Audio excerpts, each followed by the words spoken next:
In the rugged landscape of ancient Greece, where Bronze Age settlements clung to hillsides and maritime trade routes connected distant civilizations, few figures commanded as much respect and fear as Sisyphus of Corinth. His story begins not with divine intervention or heroic prophecy, but with the calculated ambition of a mortal man whose intellect would reshape the ancient world and ultimately challenge the gods themselves. Sisyphus emerged from a lineage that already carried significant weight in the political landscape of early Greece. His father, Aeolus, ruled as king of Thessaly from his seat of power in the fertile plains that stretched between the Pindus Mountains and the Aegean coast. This Aeolus should not be confused with his more famous divine namesake, the god of winds who controlled the tempests that could make or break seafaring expeditions. The mortal Aeolus built his kingdom through shrewd alliances and careful management of Thessaly's abundant resources, particularly the region's renowned horses and grain production that made his territory a coveted prize among neighbouring rulers. The royal court of Thessaly provided young Sisyphus with an education befitting his station. Palace tutors instructed him in the arts of governance, military strategy and diplomacy, while merchants and travellers who frequented his father's court exposed him to the complex web of trade relationships that connected the Mediterranean world. Sisyphus absorbed these lessons with an intensity that impressed even his experienced instructors. His mind operated like a finely crafted mechanism, analysing every piece of information for potential advantage and storing away details that others might dismiss as trivial. When Sisyphus reached maturity, his marriage to Merope represented far more than a romantic union. Merope belonged to the Pleiades, those 7 sisters whose divine heritage traced back to the Titan Atlas and the sea nymph Pleione. While her sisters would become celestial fixtures in the night sky, Merope chose mortality and earthly concerns, drawn perhaps by Sisyphus's reputation for cunning and his ambitious plans for territorial expansion. Their wedding ceremony brought together representatives from across the Greek world, establishing Sisyphus as a player in the intricate network of royal marriages that determined political alliances throughout the region. The union with Merope provided Sisyphus with both legitimacy and resources. Her divine connections opened doors that pure mortal ambition might have left permanently sealed, while her dowry included access to trade routes that connected the northern kingdoms with the wealthy city-states of the Peloponnese. More importantly, Merope possessed her own keen intelligence and served as a trusted advisor whose counsel Sisyphus valued above that of his formal court officials. With his position secured through marriage and his inheritance from Aeolus providing a solid foundation, Sisyphus turned his attention to a bold venture that would define his legacy. The narrow isthmus connecting the Peloponnese to mainland Greece had long been recognized as a location of tremendous strategic importance. Ancient settlements dotted the area, but none had successfully exploited the geographic advantages that Sisyphus perceived with crystal clarity. The site that would become Corinth sat atop a commanding plateau called Acra Corinth, a natural fortress that rose nearly 2,000 feet above the surrounding terrain. From this elevated position, observers could monitor both the Corinthian Gulf to the north and the Saronic Gulf to the south, effectively controlling maritime traffic between the eastern and western Mediterranean. The isthmus itself, barely 4 miles wide at its narrowest point, created a natural bottleneck for overland trade between the Peloponnese and the rest of Greece. Sisyphus recognized that whoever controlled this location could levy taxes on both sea and land commerce, while maintaining defensive advantages that would deter most potential attackers. The existing settlements in the area lacked the vision and resources to fully capitalize on these geographic gifts, but Sisyphus possessed both in abundance. The founding of Corinth required more than simple conquest. Sisyphus understood that sustainable power rested on economic prosperity rather than military dominance alone. He began by negotiating with the scattered tribes and small settlements that claimed various portions of the isthmus, offering them protection and participation in his grand vision, rather than demanding submission through force. These negotiations showcased the diplomatic skills that would become his trademark, as he managed to convince potential rivals that cooperation would prove more profitable than resistance. The physical construction of Corinth reflected Sisyphus's strategic thinking. Rather than building a traditional fortress designed primarily for defense, he created a city that served as both a military stronghold and a commercial hub. The lower city, situated near the harbours, contained markets, warehouses, and workshops where craftsmen produced goods for export throughout the Mediterranean. Wide streets accommodated the constant flow of merchants, while carefully planned districts separated different types of commercial activity to maximise efficiency. The upper city, built on Corinth itself, housed the royal palace, temples and residential areas for the nobility and wealthy merchants who formed the backbone of Sisyphus's administration.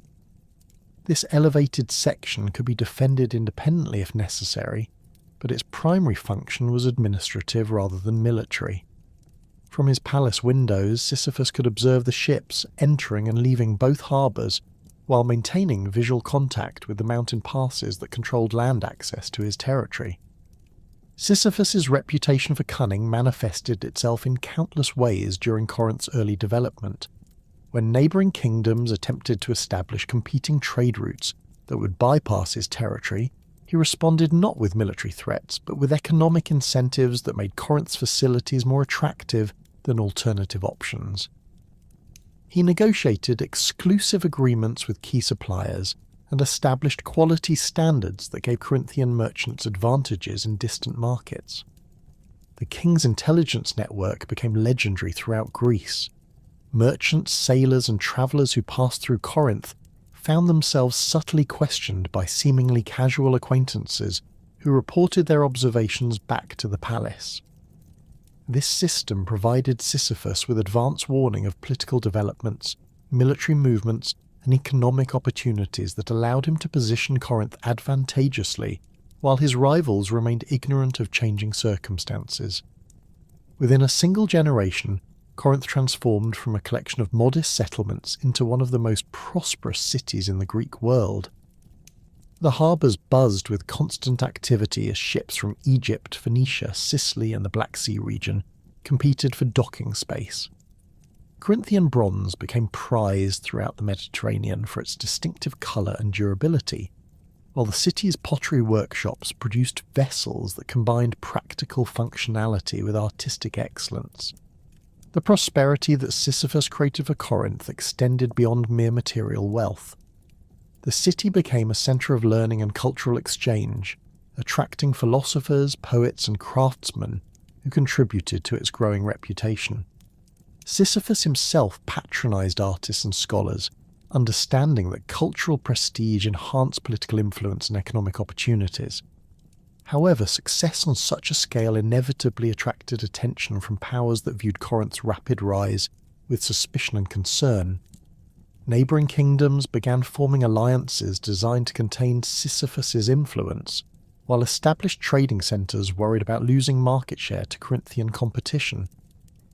The king's responses to these challenges demonstrated both his tactical brilliance and the character traits that would eventually bring him into conflict with forces far more dangerous than mortal rivals. Sisyphus possessed an absolute confidence in his own abilities that bordered on arrogance.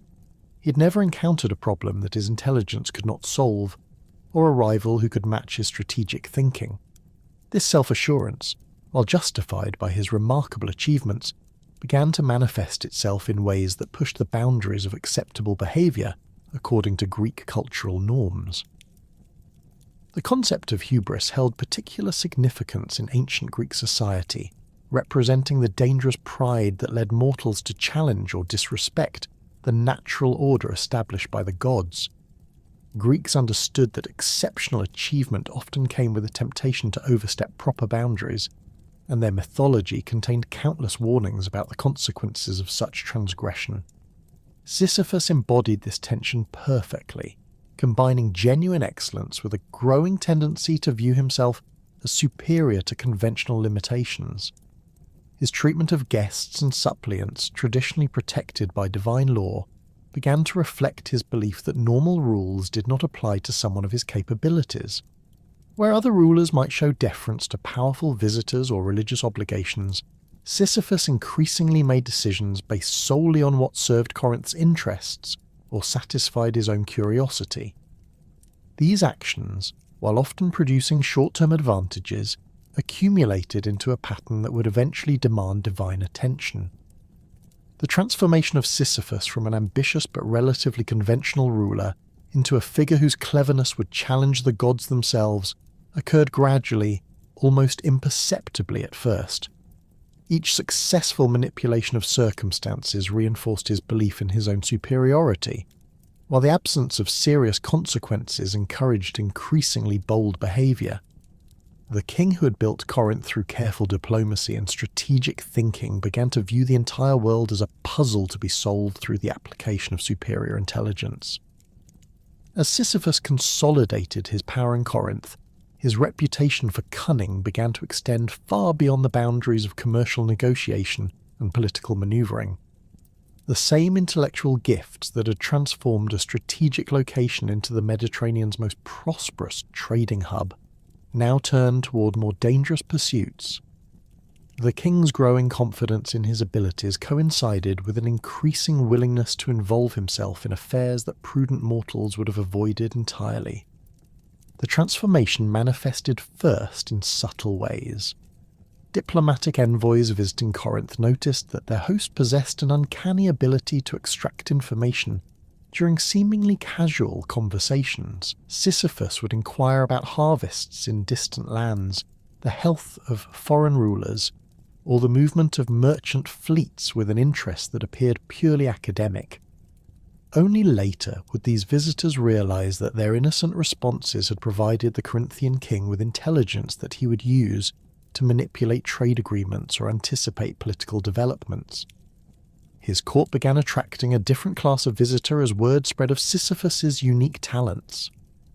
Merchants arrived not just to conduct business, but to seek advice on navigating complex negotiations with rival traders. Minor nobles brought disputes that local authorities could not resolve, hoping that the king's legendary cleverness might reveal solutions that conventional wisdom had missed. Even priests and oracles occasionally sought his counsel when interpreting particularly ambiguous divine messages, though they rarely admitted this publicly. The palace itself reflected this evolution in Sisyphus's role. What had once been primarily an administrative centre now resembled something closer to an intelligence headquarters. Scribes maintained detailed records not just of Corinthian affairs but of political developments throughout the Greek world. Maps covered the walls of the king's private chambers, marked with symbols indicating trade routes, military movements, and political alliances that most rulers would have considered irrelevant to their immediate concerns.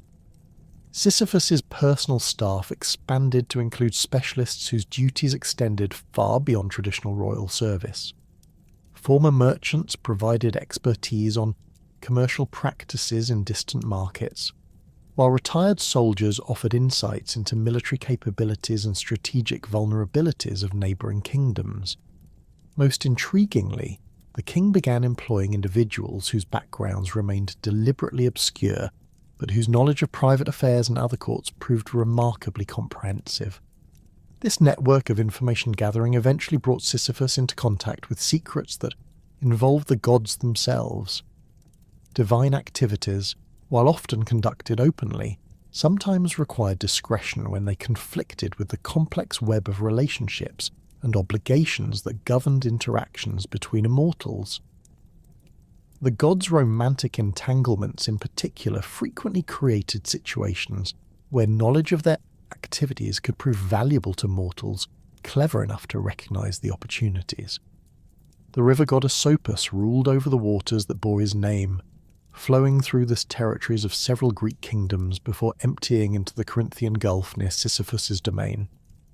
Unlike many divine figures who remained aloof from mortal affairs, Asopus maintained active involvement in the political and economic life of the regions his river traversed. His blessing could ensure abundant water for irrigation and safe passage for commercial vessels, while his displeasure might bring floods that devastated entire settlements. Asopus had fathered numerous children with various nymphs and mortal women, creating a complex family network that connected him to many of the most prominent divine and mortal lineages throughout Greece. Among his daughters, Aegina stood out for her exceptional beauty and intelligence.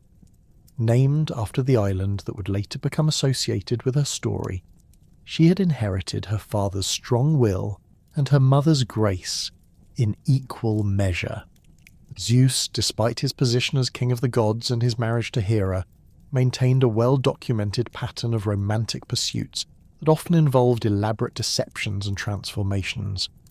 His attraction to mortal and semi-divine women created ongoing tensions within the divine hierarchy, particularly with his wife, whose jealousy toward his conquests had become legendary throughout the ancient world. The king of the gods typically handled these situations through careful timing and strategic misdirection, ensuring that his activities remained hidden from those who might object to them. The abduction of Aegina represented one of Zeus's more audacious romantic ventures. Rather than employing his usual methods of gradual seduction or elaborate disguise, he chose direct action that demonstrated both his power and his confidence in his ability to avoid consequences. The god transformed himself into an enormous eagle, a form that allowed him to approach his target without arousing immediate suspicion, while providing the physical capability to carry her away from her father's territory. The actual abduction occurred during one of the seasonal festivals that brought together the various river communities under Asopus's protection.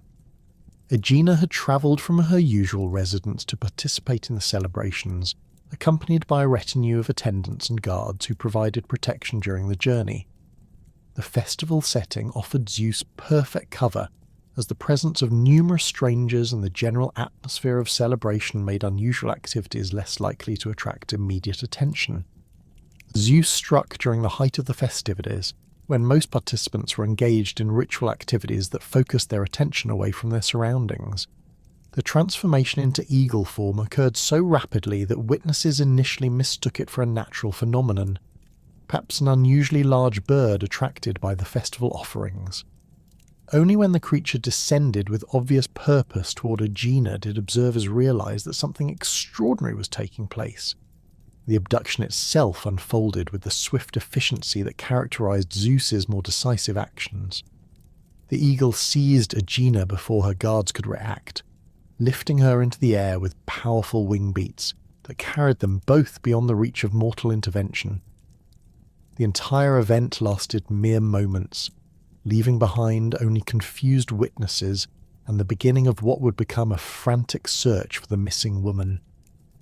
Asopus's reaction to his daughter's disappearance combined parental concern with divine fury in proportions that threatened to destabilize the entire region. The river god's initial assumption that mortal bandits had kidnapped Aegina led to widespread searches that disrupted trade and travel throughout his territory.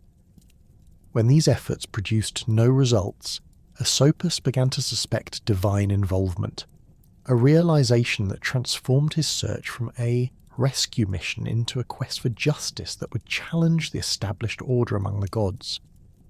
The river god's investigations took him throughout the Greek world, as he questioned every divine and semi-divine figure who might possess knowledge of his daughter's fate.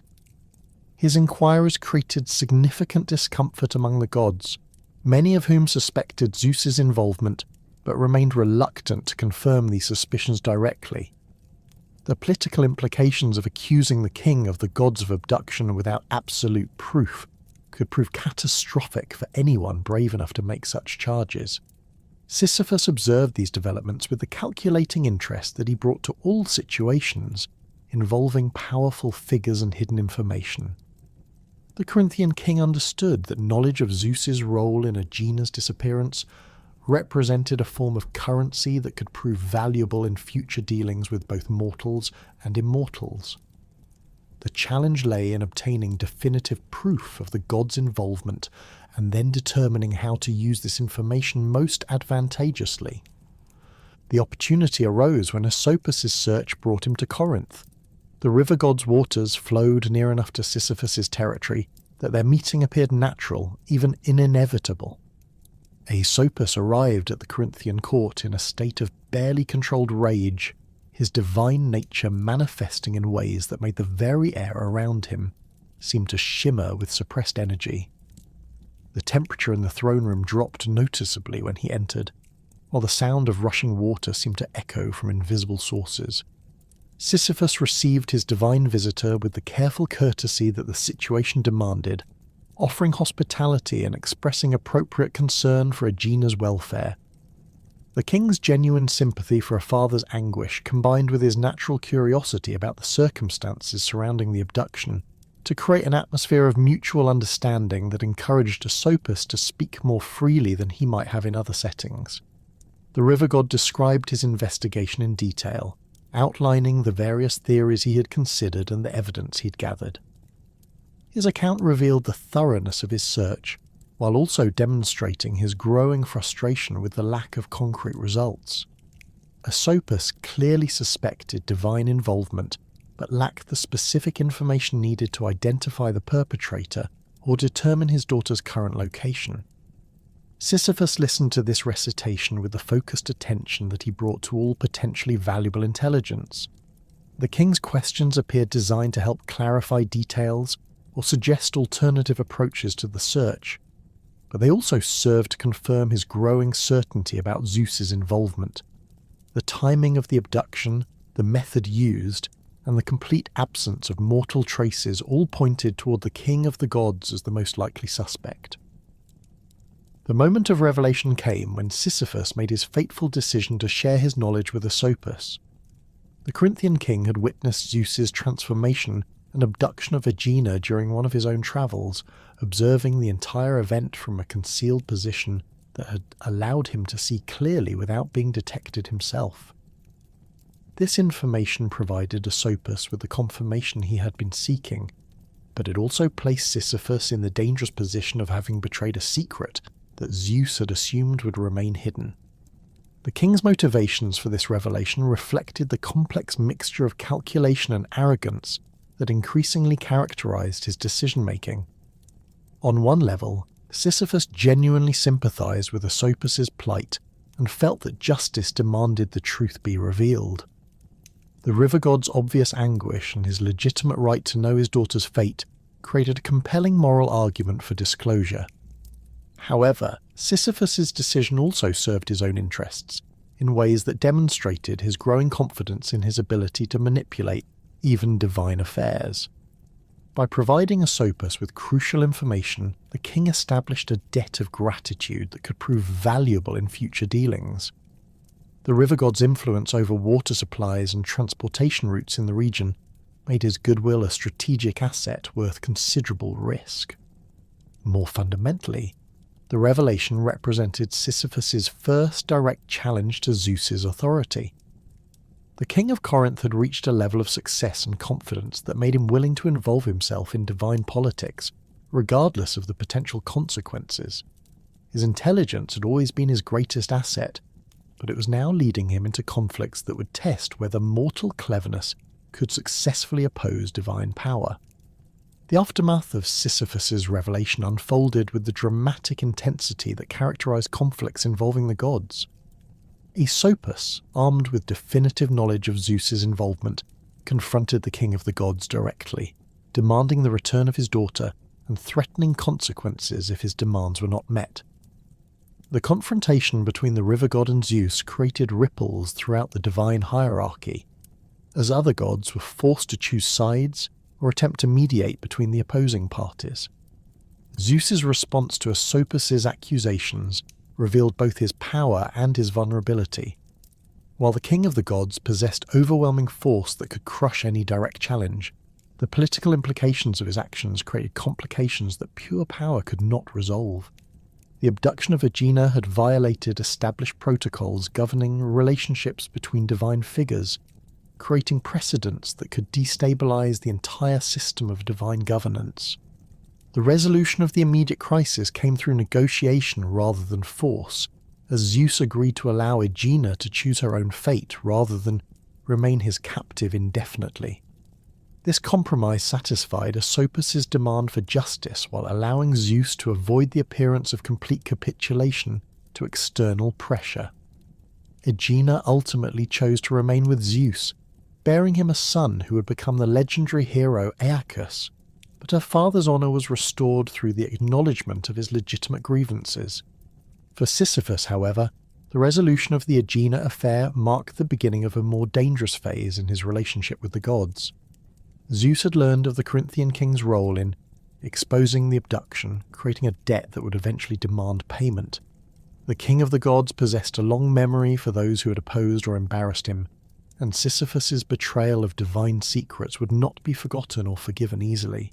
The immediate consequences of his actions remained hidden from Sisyphus, as Zeus chose to bide his time rather than respond immediately to the provocation. This delay reflected both the god's strategic thinking and his recognition that hasty retaliation might create additional political complications. The king of the gods preferred to choose his moments carefully, ensuring that his responses would achieve maximum impact while minimizing potential backlash from other divine figures.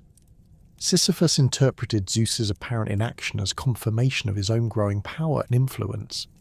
The Corinthian king had successfully involved himself in divine affairs without suffering immediate retribution, reinforcing his belief that his intelligence provided adequate protection against even the most powerful opponents. This confidence would prove to be both premature and dangerous, as it encouraged him to take even greater risks in his ongoing pursuit of knowledge and advantage. The success of his intervention in the Aegina affair also enhanced Sisyphus's reputation among mortals throughout the Greek world. Stories of the clever king who had helped a grieving father find his missing daughter spread rapidly, creating a legend that emphasized his wisdom and courage, while downplaying the more questionable aspects of his motivations. This growing fame brought both opportunities and obligations, as rulers and common citizens alike began seeking his advice on matters that required exceptional cunning or insight. The growing tension between Sisyphus and Zeus reached its inevitable climax when the king of the gods finally decided that the Corinthian ruler's transgressions demanded divine justice. The betrayal of Zeus's secret regarding Aegina had been noted and filed away in the god's vast memory, but it was Sisyphus's continued pattern of manipulating divine affairs and his increasing disregard for proper boundaries between mortal and immortal realms that ultimately sealed his fate. Zeus's patience, while considerable, had limits that even the cleverest mortal should not test repeatedly. The decision to end Sisyphus's life came after careful consideration of both the political implications and the precedent it would set for other mortals who might be tempted to involve themselves in divine business. Zeus understood that allowing such behavior to continue unchecked would encourage similar acts of hubris from other ambitious rulers throughout the Greek world. The king of the gods had built his authority on a foundation of respect mixed with fear, and maintaining that balance required periodic demonstrations of divine power that reminded mortals of their proper place in the cosmic order. Rather than wielding his thunderbolt directly or employing any of the more spectacular methods available to him, Zeus chose to handle Sisyphus's punishment through the established mechanisms of divine justice. This approach served multiple purposes, as it demonstrated respect for the natural order while ensuring that the Corinthian king's death would appear to result from fate rather than divine vengeance. The subtlety of this method reflected Zeus's political sophistication and his understanding that heavy-handed displays of power could sometimes create more problems than they solved. The task of claiming Sisyphus's soul fell to Thanatos, the personification of death itself and one of the most ancient and fundamental forces in the Greek cosmos. Unlike many divine figures who had complex personalities and competing motivations, Thanatos embodied a single unwavering purpose: the orderly transition of souls from life to death at their appointed times. He appeared as a tall, imposing figure draped in dark robes that seemed to absorb light rather than reflect it, with wings that moved silently through the air and eyes that held the cold certainty of inevitable fate. Thanatos had served this function since the earliest days of creation, working in perfect coordination with the Fates, who determined the length of each mortal life, and the ferryman Charon, who transported souls across the river Styx to their final destination in Hades. His presence at a deathbed brought not cruelty but completion, the natural end to the cycle that began with birth and encompassed all the experiences that defined mortal existence. Mortals throughout the Greek world understood that death, while often unwelcome, represented an essential part of the cosmic balance that allowed life itself to continue. The god of death typically carried out his duties with mechanical precision, arriving at the predetermined moment to escort departing souls to the underworld without delay or deviation from established protocol. His appearance at someone's deathbed marked the absolute end of their earthly existence, a transition that no mortal power could prevent or postpone. Kings and peasants, heroes and cowards, all received the same treatment from Thanatos, whose impartiality reflected the universal nature of mortality itself. Sisyphus, however, had spent years preparing for exactly this type of divine intervention. His intelligence network and his careful study of divine behaviour patterns had convinced him that his actions would eventually provoke some form of retaliation from Zeus. Rather than moderating his behaviour to avoid such consequences, the Corinthian king had chosen to develop contingency plans that would allow him to survive even direct divine action against his life. The preparation had involved months of research into the nature of death itself, and the mechanisms through which souls departed from mortal bodies. Sisyphus had consulted with priests, philosophers, and practitioners of various mystery religions to understand the theological and practical aspects of the transition from life to death. His inquiries had been subtle and indirect, disguised as academic curiosity or religious devotion, but they had provided him with crucial insights into vulnerabilities that might exist in what most mortals considered an absolutely inevitable process. The key revelation had come from an ancient text that described death not as an instantaneous event, but as a process that required the active participation of Thanatos himself. The god's presence was necessary to sever the connection between soul and body, and this requirement created a brief window of opportunity for someone clever enough to recognize and exploit it. If Thanatos could somehow be prevented from completing his task, the dying person would remain suspended between life and death, neither fully alive nor properly deceased. Sisyphus had also learned that Thanatos, despite his divine nature, could be affected by physical restraints if they were applied at precisely the right moment during the death process. The god's focus on his duties made him vulnerable to surprise attacks, particularly from mortals who appeared to be dying naturally, and therefore posed no apparent threat. This information had come from sources that Sisyphus never fully revealed, but it formed the foundation of his audacious plan to cheat death itself. When Thanatos finally arrived at the Corinthian palace, he found Sisyphus apparently on his deathbed, surrounded by grieving courtiers and family members who had gathered to witness their king's final moments. The scene appeared entirely normal, with all the traditional elements of a royal death chamber arranged according to proper protocol.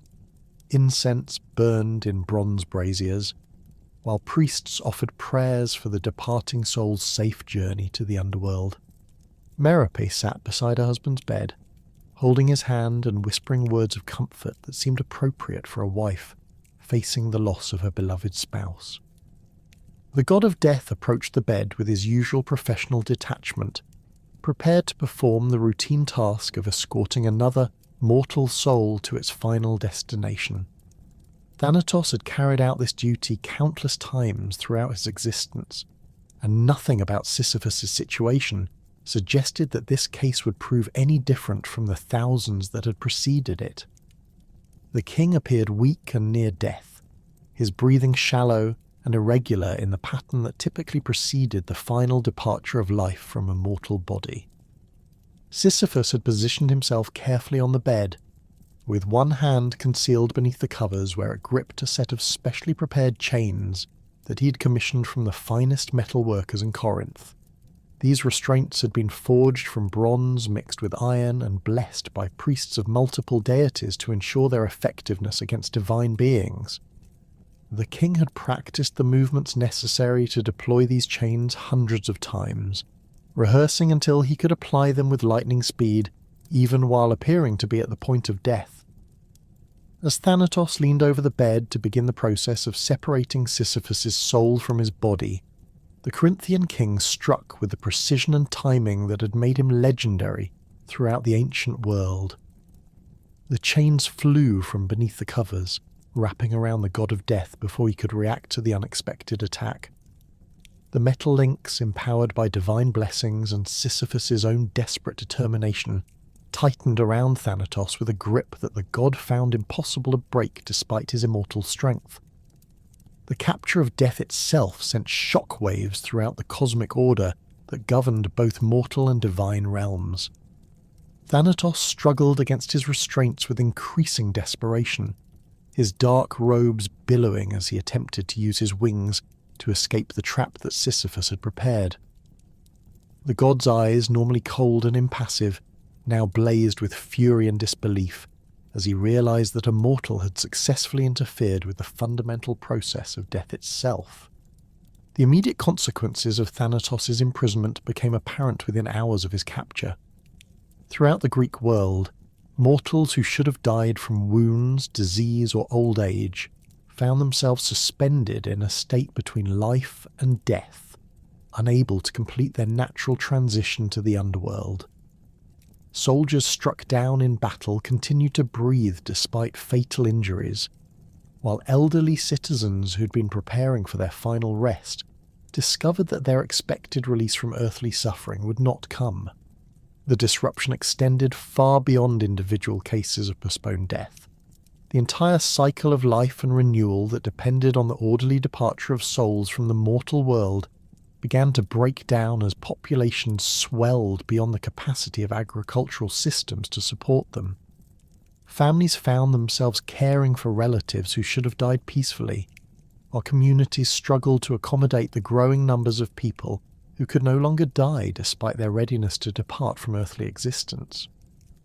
In the underworld, Hades observed these developments with growing alarm as the steady flow of souls that normally arrived at his domain slowed to a trickle and then stopped entirely. The god of the dead had built his entire realm around the assumption that mortals would continue to die at predictable rates, providing the constant influx of souls necessary to maintain the underworld's complex social and administrative structures. The sudden cessation of new arrivals threatened to destabilize his kingdom and disrupt the delicate balance between the realms of the living and the dead. Charon, the ferryman who transported souls across the river Styx, found himself with no passengers to carry, despite maintaining his usual schedule of crossings. The ancient boatman had performed this duty since the beginning of time, and the absence of souls seeking passage to their final destination created an unprecedented situation that he was not equipped to handle. His boat sat empty at the dock, while the waters of the Styx remained eerily calm, undisturbed by the usual traffic of departing spirits. The three fates who controlled the threads of mortal destiny discovered that their carefully woven patterns of life and death had become meaningless as long as Thanatos remained imprisoned. Clotho continued to spin the threads of new lives, while Lachesis measured their appointed lengths, but Atropos found herself unable to cut the threads that should have ended at their predetermined moments. The cosmic loom that had operated smoothly since the creation of the world now produced a tangled mess that threatened to unravel the entire fabric of fate itself. Zeus, initially unaware of Sisyphus' specific method of avoiding death, gradually realized that the Corinthian king's continued survival was connected to a much larger disruption in the natural order. Reports reached Olympus of the strange phenomenon affecting death throughout the mortal world, and the king of the gods began to understand that his intended punishment of Sisyphus had somehow triggered a crisis that threatened the stability of the entire cosmos.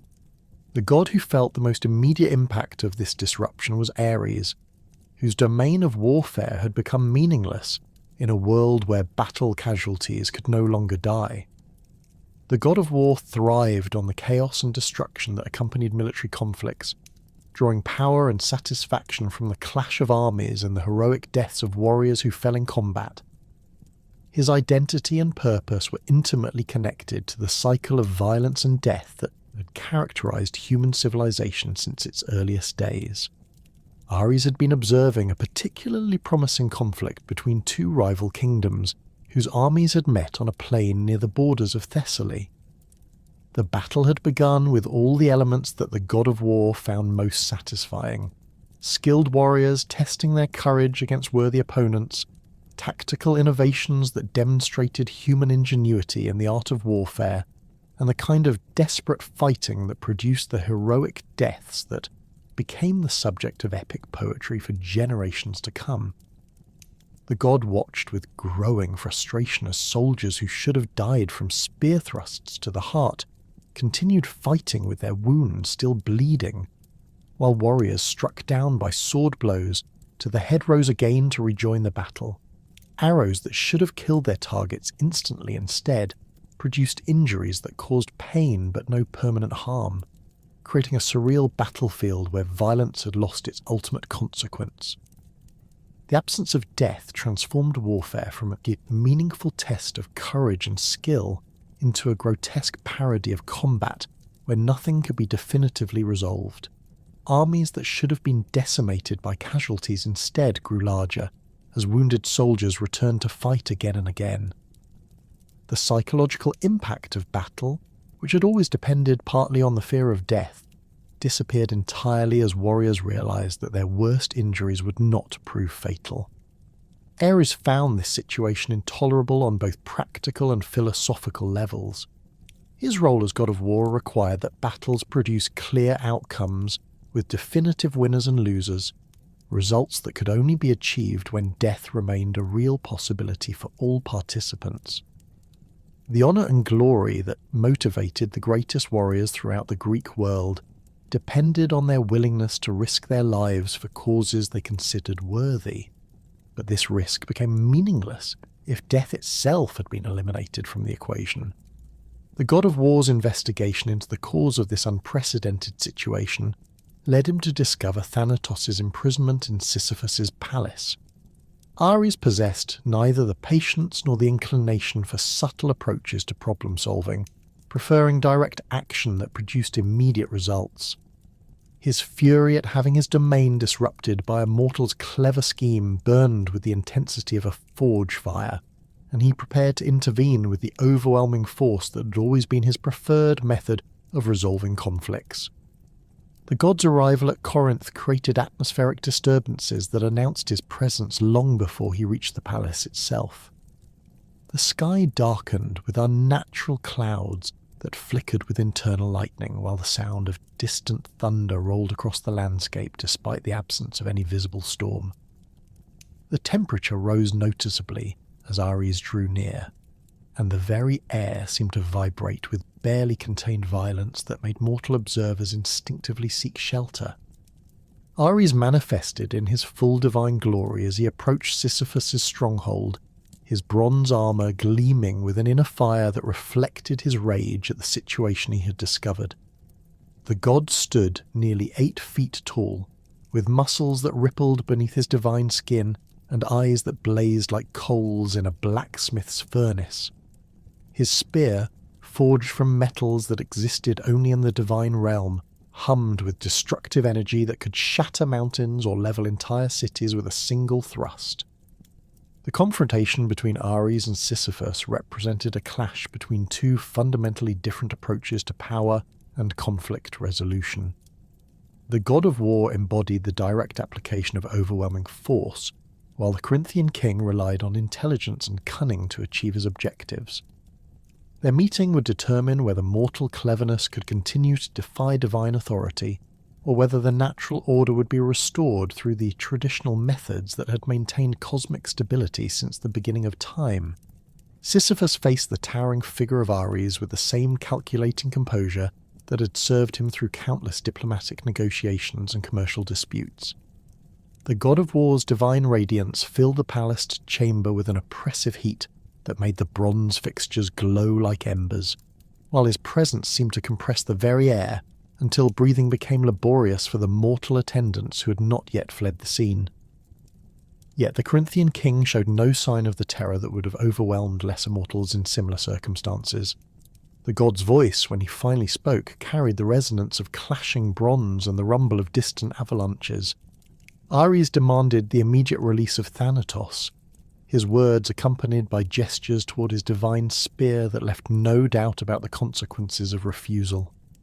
The weapon's point traced patterns in the air that seemed to burn after images into the vision of anyone foolish enough to look directly at them, while sparks of divine energy cascaded from its blade to sizzle against the marble floor. Sisyphus responded with the diplomatic courtesy that had become his trademark, acknowledging the god's concerns while carefully avoiding any direct commitment to comply with his demands.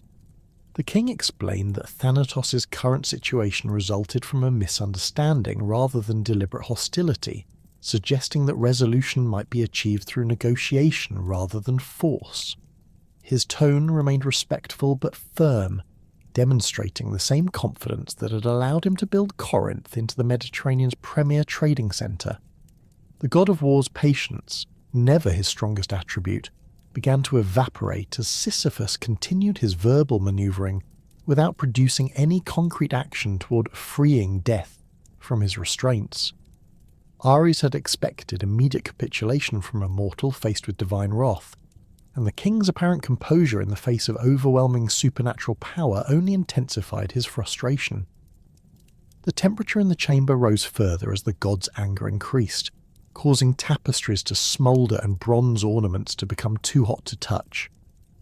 Ares raised his spear with obvious intent to end the discussion through more direct methods, but Sisyphus chose that moment to reveal the full extent of his preparation for exactly this type of confrontation. The Corinthian king calmly pointed out that Thanatos' continued imprisonment served the god of war's interests far better than his immediate release would.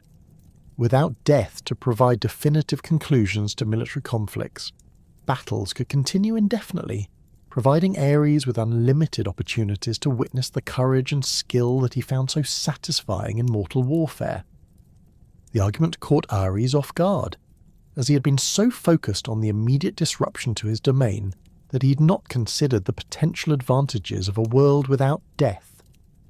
Sisyphus elaborated on this theme with a persuasive skill that had made him legendary throughout the Greek world, describing how immortal warriors could perfect their combat techniques through endless practice, creating conflicts of unprecedented sophistication and intensity. The king painted vivid pictures of battles that could rage for years without resolution, allowing the god of war to observe every possible variation of military strategy and individual heroism. This perspective required Ares to reconsider his understanding of the situation entirely. The god's initial fury began to moderate as he contemplated the possibilities that Sisyphus had outlined, though his fundamental desire to restore the natural order remained unchanged. The conflict between his immediate interests and his long-term responsibilities created exactly the type of internal contradiction that the Corinthian king had learned to exploit in his dealings with both mortals and immortals. While Ares wrestled with these competing considerations, the broader consequences of Thanatos' imprisonment continued to cascade throughout the Greek world and beyond. Agricultural communities found themselves overwhelmed by populations that should have been reduced through natural mortality, leading to food shortages that threatened to destabilize entire regions. Elderly citizens who had prepared for peaceful deaths instead faced the prospect of indefinite suffering from ailments that could no longer provide release from their pain. The disruption extended to religious practices throughout the ancient world, as funeral rites became meaningless when the deceased refused to remain properly dead. priests and priestesses struggled to maintain their authority when their most fundamental teachings about the afterlife were contradicted by daily evidence that death itself had ceased to function. Mystery cults that promised their initiates favourable treatment in the underworld found their doctrines challenged by the simple fact that no one was reaching that destination anymore. Hades himself finally took direct action to resolve the crisis that threatened to destroy the careful balance between the worlds of the living and the dead. The god of the underworld rarely involved himself in affairs that took place above ground, preferring to manage his vast domain from the shadows while allowing other deities to handle matters that fell within their respective spheres of influence. However, the complete cessation of soul arrivals in his realm represented an existential threat to the underworld's continued existence that demanded his personal intervention. The Lord of the Dead manifested in Sisyphus's palace with none of the dramatic flourishes that had accompanied Ares' arrival. Instead, Hades appeared as a tall, imposing figure draped in robes that seemed to absorb light and sound, creating a zone of absolute silence around his presence that made even whispered conversations impossible. His face remained hidden beneath a hood that cast shadows deeper than natural darkness, while his eyes glowed with the cold light of distant stars reflected in still water. Hades possessed a different type of authority than the other Olympian gods, one based on the inevitability of death rather than the display of overwhelming power. Every mortal in the chamber understood instinctively that they were in the presence of their ultimate destiny, the figure who would eventually claim their souls regardless of their current circumstances. This knowledge created a psychological pressure that no amount of courage or preparation could entirely overcome, as it touched the deepest fears that defined mortal existence itself. The god of the underworld addressed Sisyphus with the patient tone of someone accustomed to dealing with the desperate bargaining that typically accompanied mortal encounters with death. Hades had observed countless attempts by dying individuals to negotiate extensions of their earthly existence, and he possessed both the experience and the authority to handle even the most creative efforts to avoid the inevitable transition to his realm. His voice carried the weight of absolute finality, each word pronounced with the certainty of someone who had never been successfully opposed in matters relating to death and the afterlife. Yet Sisyphus had prepared for this encounter as carefully as he had planned his capture of Thanatos, understanding that Hades represented both his greatest threat and his most valuable potential ally. The Corinthian king had spent months studying the god of the underworld's character and motivations, seeking weaknesses that might be exploited or interests that could be aligned with his own objectives. His research had revealed that Hades, despite his fearsome reputation, operated according to strict principles of justice and order that created opportunities for clever negotiation. The king's response to Hades demonstrated the diplomatic skills that had made him one of the most successful rulers in the ancient world. Rather than attempting to justify his actions or plead for mercy, Sisyphus acknowledged the god's legitimate concerns while presenting his own position as equally valid within the context of divine justice. He argued that his imprisonment of Thanatos represented a response to Zeus's unjust attempt to end his life prematurely, before he had completed the work that the fates had assigned to his mortal existence. This argument required careful theological reasoning that drew on Sisyphus's extensive knowledge of divine law and precedent. The king cited examples from mythological history where mortals had successfully challenged divine decisions that violated established principles of justice, demonstrating that his actions fell within acceptable boundaries of resistance to arbitrary divine authority.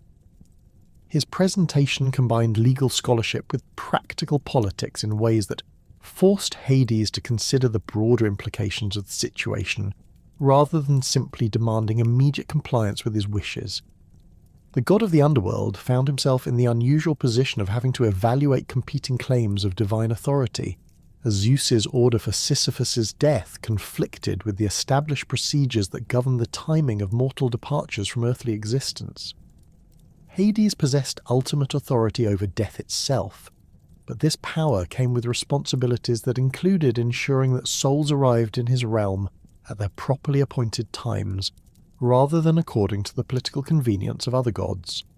Sisyphus pressed his advantage by proposing a compromise that would address Hades' concerns while preserving his own interests and maintaining the cosmic balance that both parties claimed to value.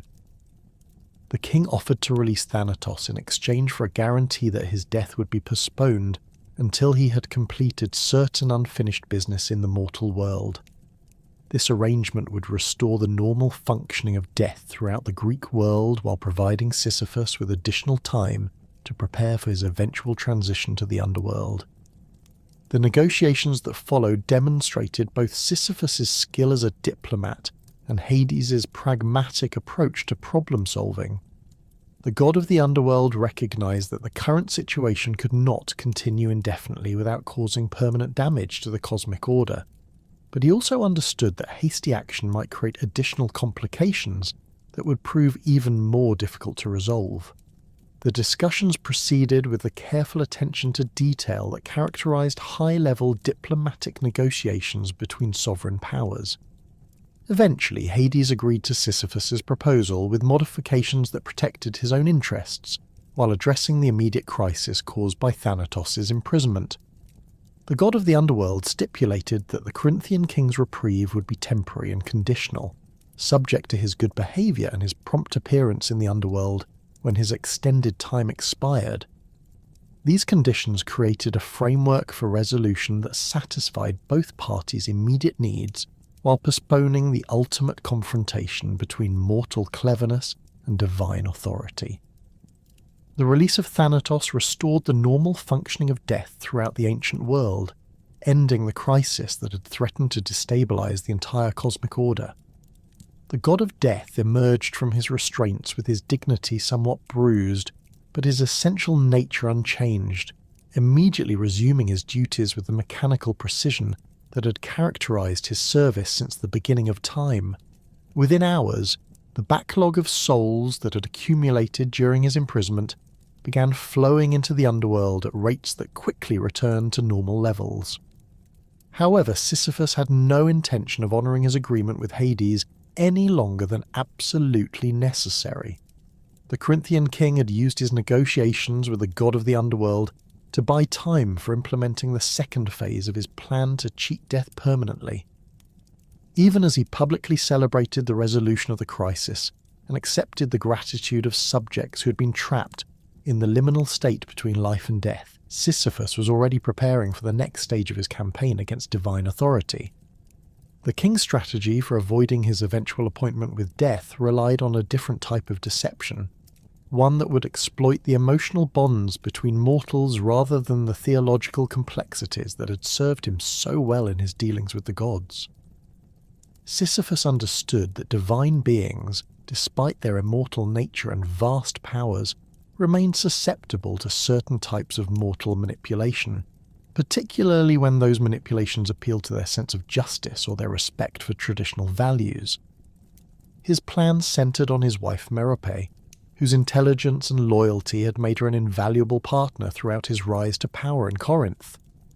The queen possessed her own formidable diplomatic skills and had served as her husband's closest advisor on matters requiring delicate negotiation or subtle manipulation. Her divine heritage as one of the Pleiades provided her with insights into immortal psychology that complemented Sisyphus's understanding of divine politics and law. The instructions that Sisyphus gave to Merope appeared simple on the surface but contained layers of complexity that reflected his deep understanding of both mortal customs and divine expectations. When his time finally came and Thanatos returned to claim his soul, the queen was to violate every tradition associated with proper funeral rites and mourning procedures. Instead of preparing his body for burial with the elaborate ceremonies befitting a king, she was to leave him unburied and unmourned, treating his death as if it were an insignificant event unworthy of proper attention. This deliberate violation of sacred customs would create exactly the type of theological crisis that Sisyphus had learned to exploit in his previous encounters with divine authority. The gods placed tremendous importance on the proper observance of funeral rites, viewing them as essential elements of the transition between mortal existence and the afterlife. A king who died without receiving appropriate burial honours would represent an affront to divine dignity that demanded correction, regardless of the circumstances that had led to such treatment. More importantly, the apparent indifference shown by his wife would suggest to the gods of the underworld that Sisyphus had been unloved and unvalued during his mortal existence, creating grounds for the type of compassionate intervention that even Hades occasionally granted to souls whose earthly experiences had been particularly unfortunate. The god of the underworld possessed a sense of justice that sometimes manifested as mercy toward those who had suffered unusual hardships or injustices during their mortal lives. Merope understood the psychological complexity of her assigned role and the precise timing required to make the deception effective. She would need to appear genuinely indifferent to her husband's death while secretly preparing for his eventual return, maintaining the facade long enough to convince divine observers of her callousness, while avoiding actions that might permanently damage her reputation among mortal subjects who expected appropriate mourning from their queen. When Sisyphus finally succumbed to the death that could no longer be postponed, the scene in the royal palace unfolded exactly as he had planned. Thanatos arrived to claim his long-delayed prize, finding the Corinthian king prepared to accompany him to the underworld, with the dignity befitting a ruler who had achieved legendary status throughout the ancient world. The god of death showed no sign of resentment over his previous imprisonment, treating this assignment with the same professional detachment that characterized all his duties. The journey to the underworld proceeded according to established protocol, with Sisyphus's soul separating from his mortal body to begin the transition that awaited all mortals at the end of their earthly existence. Charon ferried the former king across the river Styx with the efficiency that had made him legendary among the spirits who had made this final voyage, while the three-headed dog Cerberus acknowledged their passage with the respect due to a soul of significant accomplishments. Sisyphus found himself in the presence of Hades and Persephone, the divine couple who ruled the underworld with authority that extended over all souls who had completed their mortal existence.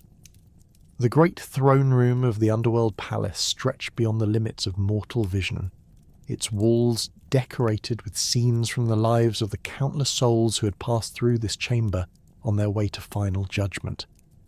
The atmosphere conveyed both the majesty of divine authority and the solemn finality of death itself. The king of Corinth approached the divine throne with the same confident bearing that had characterized his earthly reign, showing neither fear nor excessive deference to the gods who would determine his eternal fate. His reputation had preceded him to the underworld, where stories of his cleverness and his successful challenges to divine authority had already become part of the folklore shared among the spirits of the dead. Even in death, Sisyphus commanded respect for the audacity and intelligence that had defined his mortal existence.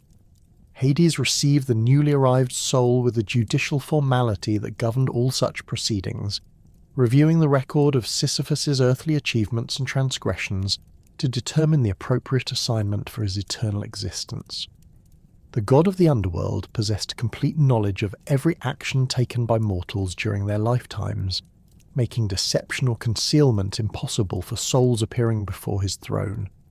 However, this comprehensive awareness also included understanding of the circumstances and motivations that had influenced mortal behaviour. The judgment process revealed the full scope of Sisyphus's accomplishments during his earthly reign, including his transformation of Corinth from a modest settlement into the Mediterranean's premier trading centre and his numerous innovations in diplomacy, commerce and urban planning. These achievements weighed heavily in his favour, demonstrating that his cleverness had produced benefits for thousands of mortals who had prospered under his rule. The prosperity and cultural advancement that he had brought to his kingdom represented genuine contributions to human civilization. However, the record also included his various deceptions and manipulations of divine affairs, particularly his betrayal of Zeus's secret regarding Aegina and his imprisonment of Thanatos that had disrupted the cosmic order. These actions represented serious violations of the boundaries that separated mortal and divine authority, challenging the fundamental principles that maintain stability throughout the universe. The gods could not ignore such transgressions without undermining their own authority and encouraging similar behaviour from other ambitious mortals. As Hades weighed these competing considerations, Sisyphus began implementing the final phase of his plan to escape permanent residence in the underworld. The former king presented his case with the eloquence and logical precision that had made him legendary throughout the ancient world, but his arguments focused not on his own achievements or the justice of his treatment, but on the shocking behaviour of his wife following his death. Sisyphus stood before the throne of Hades with the calculated poise of a seasoned negotiator, but his arguments took an unexpected turn that caught even the experienced god of the underworld off guard. Rather than pleading for mercy or attempting to justify his previous actions against divine authority, the former king launched into a passionate denunciation of his wife's shocking behaviour following his death. His voice carried genuine outrage as he described how Merope had violated every sacred tradition governing proper funeral rites, leaving his royal corpse unburied and unmourned in direct contradiction of both divine law and human decency. The tale that Sisyphus wove painted a picture of callous indifference that seemed almost impossible to believe. According to his account, Merope had shown no grief whatsoever at his passing, instead treating his death as an inconvenience that interrupted her daily routine. She had refused to commission the elaborate funeral ceremonies befitting a king of Corinth's stature, denied his body the proper burial rituals that would ensure his peaceful transition to the afterlife, and failed to observe even the most basic mourning customs that any devoted wife would consider sacred obligations. Hades listened to this recitation with growing concern, as the proper observance of funeral rites held fundamental importance in the divine order that governed the transition between mortal existence and the afterlife. The god of the underworld had witnessed countless examples of grief-stricken spouses who had gone to extraordinary lengths to ensure their departed partners received appropriate honours, often bankrupting themselves to provide funeral ceremonies that exceeded their financial means. The idea that a queen would deliberately neglect such essential duties represented a violation of natural law that demanded investigation and correction. Persephone, seated beside her husband on the throne of the underworld, showed visible distress at Sisyphus's description of his wife's behaviour. The queen of the dead possessed deep empathy for mortals who had suffered injustices during their earthly existence, and the image of a devoted king abandoned by his supposedly loving spouse touched her compassionate nature. Her own experiences with separation and loss had given her particular sensitivity to the pain that could result from betrayal by those closest to oneself, making Sisyphus's plight especially compelling to her divine sensibilities. The former king pressed his advantage with the skill that had made him legendary throughout the ancient world, elaborating on specific details that made his wife's alleged neglect appear even more shocking and unprecedented. He described how she had refused to allow palace servants to prepare his body according to traditional customs, how she had dismissed the priests who had arrived to perform the necessary religious ceremonies, and how she had actually laughed when reminded of her obligations to observe proper mourning periods. Each additional detail added weight to his argument that he had been the victim of unprecedented cruelty that demanded divine intervention. Sisyphus's presentation included careful references to mythological precedents where the gods had intervened to correct similar violations of sacred customs, demonstrating his extensive knowledge of divine law and his understanding of the theological principles that govern such situations. He cited cases where Hades himself had shown mercy to souls whose earthly treatment had been particularly unjust, establishing a pattern of compassionate intervention that supported his request for special consideration. His arguments combined emotional appeal with legal scholarship in ways that made his case difficult to dismiss outright. The god of the underworld found himself facing a genuine dilemma that tested his commitment to both justice and established procedure. On one hand, Sisyphus had clearly violated divine authority through his various schemes and deceptions, earning punishment that reflected the seriousness of his transgressions against the cosmic order. His imprisonment of Thanatos alone represented an offence that could not be overlooked without undermining the fundamental principles that maintained stability throughout the universe. However, the apparent cruelty shown by Merope created mitigating circumstances that complicated the straightforward application of divine justice. If Sisyphus's account proved accurate, then he had indeed suffered an injustice that demanded correction, regardless of his previous offences against divine authority. The gods had always maintained that proper funeral rites represented essential elements of the transition to the afterlife, making Merope's alleged neglect a serious violation that could not be ignored.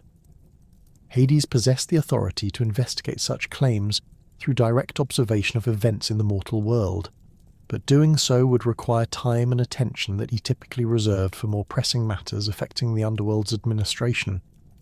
The god of the dead managed a vast realm populated by countless souls, each requiring appropriate assignment to their eternal destinations based on their earthly actions and character. Diverting resources to verify one soul's claims about his wife's behaviour seemed like an inefficient use of divine authority. Yet the unprecedented nature of Sisyphus's situation demanded careful consideration rather than a hasty judgment. The former king's reputation for cleverness preceded him even into the underworld, where stories of his various schemes had become part of the folklore shared among the spirits of the dead. This reputation created both suspicion about his current claims and acknowledgement that his case might indeed involve complexities that required more thorough examination than routine soul processing typically demanded. Persephone's advocacy for Sisyphus added weight to his arguments, as the queen of the underworld rarely involved herself in individual judgment cases without compelling reasons. Her intervention suggested that she perceived genuine injustice in the situation that warranted divine attention, lending credibility to claims that might otherwise have been dismissed as desperate attempts to avoid appropriate punishment. The goddess's reputation for fairness and compassion made her support particularly significant in the context of underworld justice. The deliberation process that followed demonstrated the careful consideration that the gods of the underworld brought to complex cases involving competing claims of justice and mercy. Hades consulted with various divine advisors who possessed expertise in different aspects of mortal behavior and divine law, seeking perspectives that would ensure his final decision reflected proper understanding of all relevant factors. These consultations revealed the sophisticated judicial system that governed the underworld's operations, far more nuanced than mortals typically understood. After extensive deliberation, Hades reached a decision that reflected both his sense of justice and his recognition of the unusual circumstances surrounding Sisyphus's case. The god of the underworld announced that he would grant the former king a temporary reprieve from his assigned punishment, allowing him to return to the mortal world for the limited purpose of correcting the injustices that had followed his death.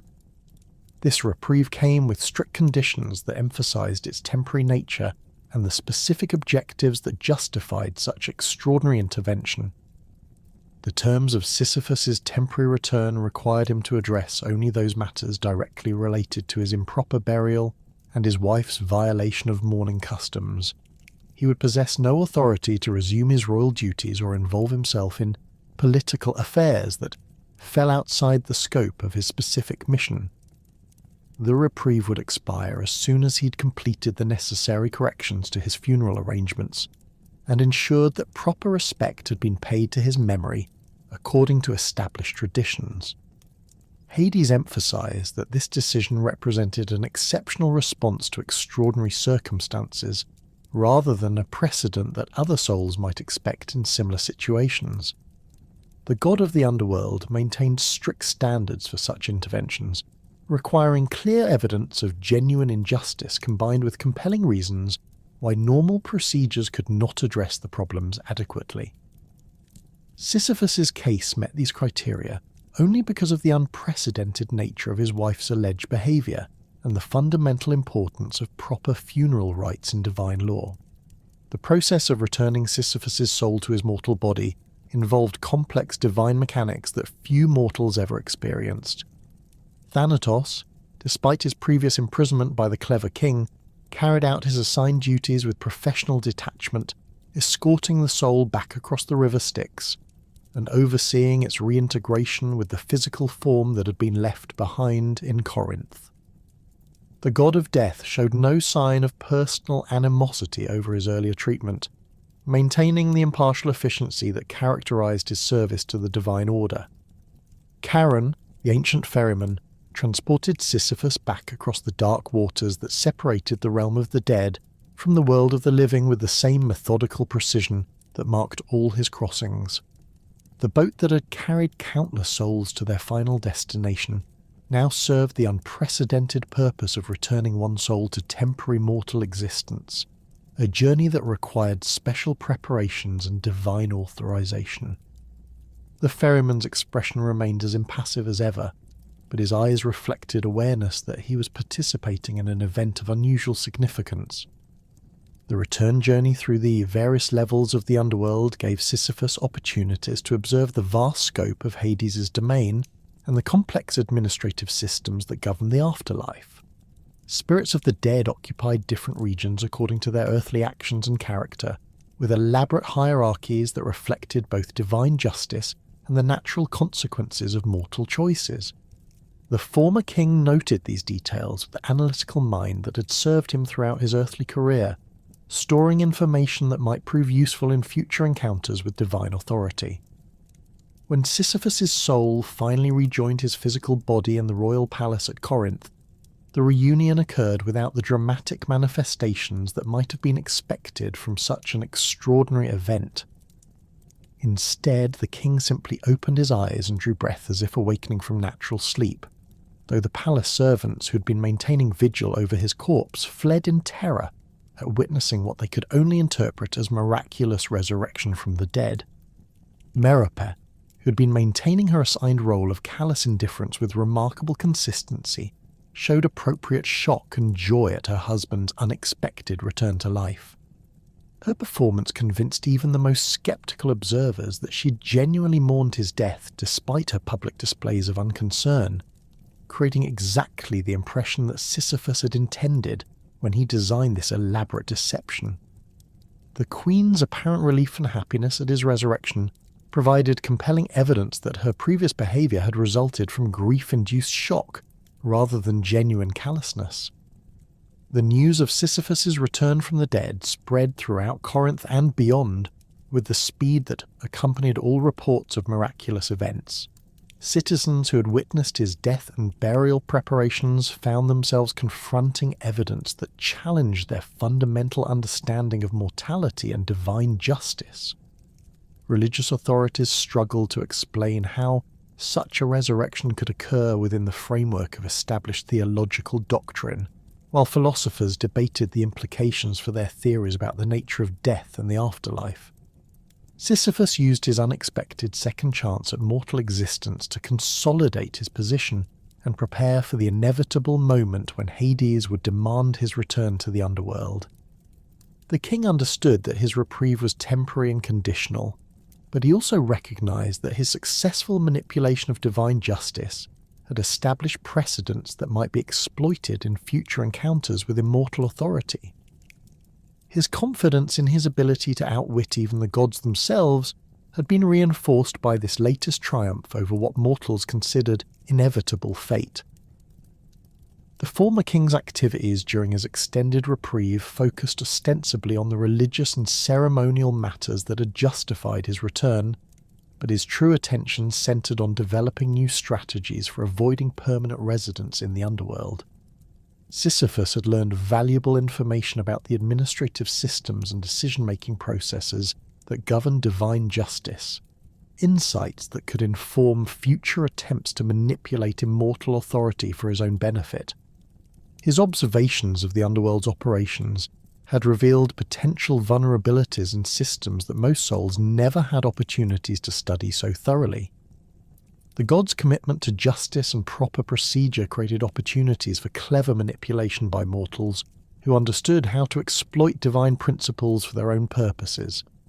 Sisyphus began planning approaches that would use the gods' own sense of fairness against them, creating situations where divine justice would demand outcomes that served his interests rather than theirs.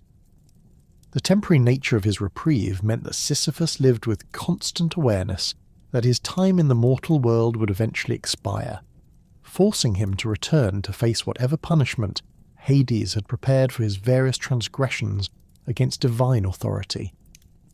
This knowledge might have paralysed lesser mortals with fear and desperation, but the King of Corinth approached it as simply another challenge to be overcome through superior intelligence and careful planning. Years passed in the mortal world above, while Sisyphus continued to postpone his inevitable return to the underworld through increasingly elaborate schemes and justifications. Each time divine messengers arrived to escort him back to face Hades' judgment, the clever king produced new arguments about unfinished business that required his continued presence among the living. He claimed responsibility for completing temple construction projects, resolving trade disputes that only his expertise could handle, and ensuring the proper succession of his royal line through careful preparation of his heir. These delays tested the patience of the underworld's administration but fell within the technical boundaries of his original reprieve conditions. The gods' tolerance for Sisyphus's manipulations finally reached its absolute limit when his temporary return stretched beyond all reasonable interpretation of divine mercy. Hades himself emerged from the underworld to personally escort the recalcitrant king back to his appointed fate, accompanied by an escort of divine beings whose presence made resistance impossible even for someone of Sisyphus's legendary cunning. The god of the underworld's patience had been exhausted by decades of postponements and excuses, transforming his usual judicial detachment into cold determination to end this unprecedented challenge to divine authority once and for all. This time, no arguments or appeals could delay the inevitable reckoning. Sisyphus found himself standing once again before the throne of Hades, but the atmosphere in the great judgment hall had changed dramatically from his previous appearance. Where he had once faced divine officials willing to consider his grievances and grant conditional mercy, he now confronted immortal beings whose patience had been pushed beyond all reasonable limits. The air itself seemed heavy with finality, charged with divine power that made clear this would be his last opportunity to influence his eternal fate. Hades pronounced judgment with the terrible certainty of absolute divine authority, his words echoing through the vast chambers of the underworld with the weight of cosmic law itself. The god's voice carried no trace of the consideration he had shown during their previous encounters, replaced instead by the implacable tone of a ruler whose mercy had been tested and found wanting. Sisyphus would face punishment that matched both the severity of his original transgressions and the additional offence of his prolonged defiance of divine justice through manipulation and deception.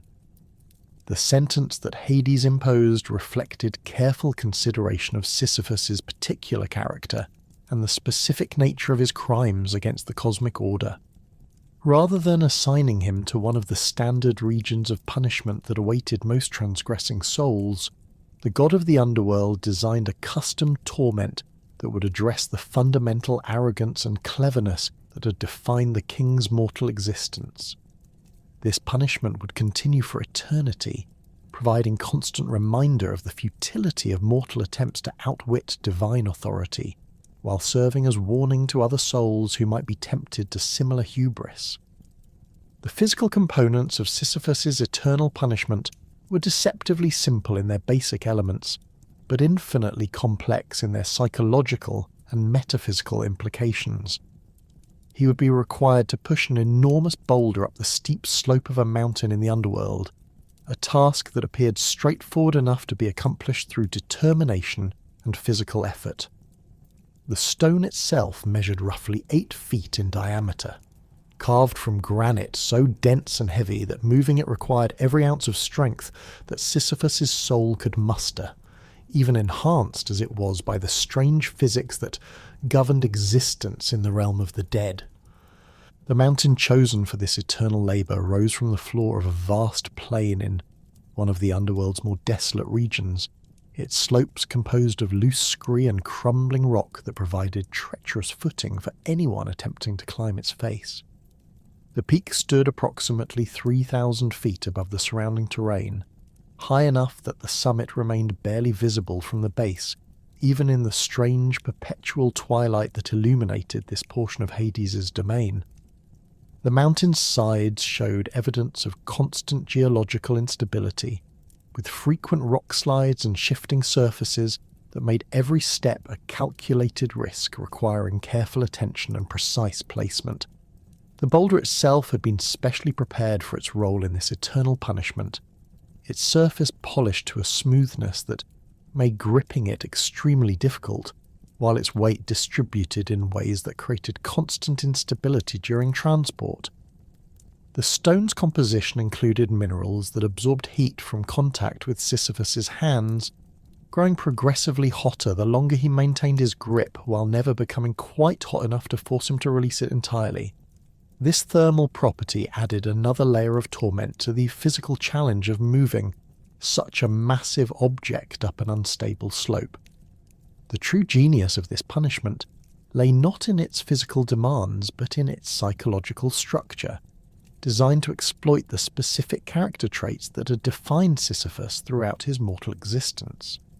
The king had built his entire identity around his ability to solve complex problems through superior intelligence and strategic thinking, approaching every challenge as a puzzle that could be mastered through careful analysis and creative application of the available resources. The boulder and mountain appeared to offer exactly this type of solvable problem, presenting clear objectives and measurable progress that seemed to reward persistent effort and clever technique. Each attempt to push the boulder to the summit began with Sisyphus analysing the mountain's current condition, studying the slope's stability and identifying the optimal path that would minimise energy expenditure while maximising his chances of success. His approach to this challenge demonstrated the same methodical intelligence that had made him legendary throughout the ancient world, as he calculated angles of ascent, tested different gripping positions, and developed increasingly sophisticated techniques for maintaining momentum while navigating the treacherous terrain.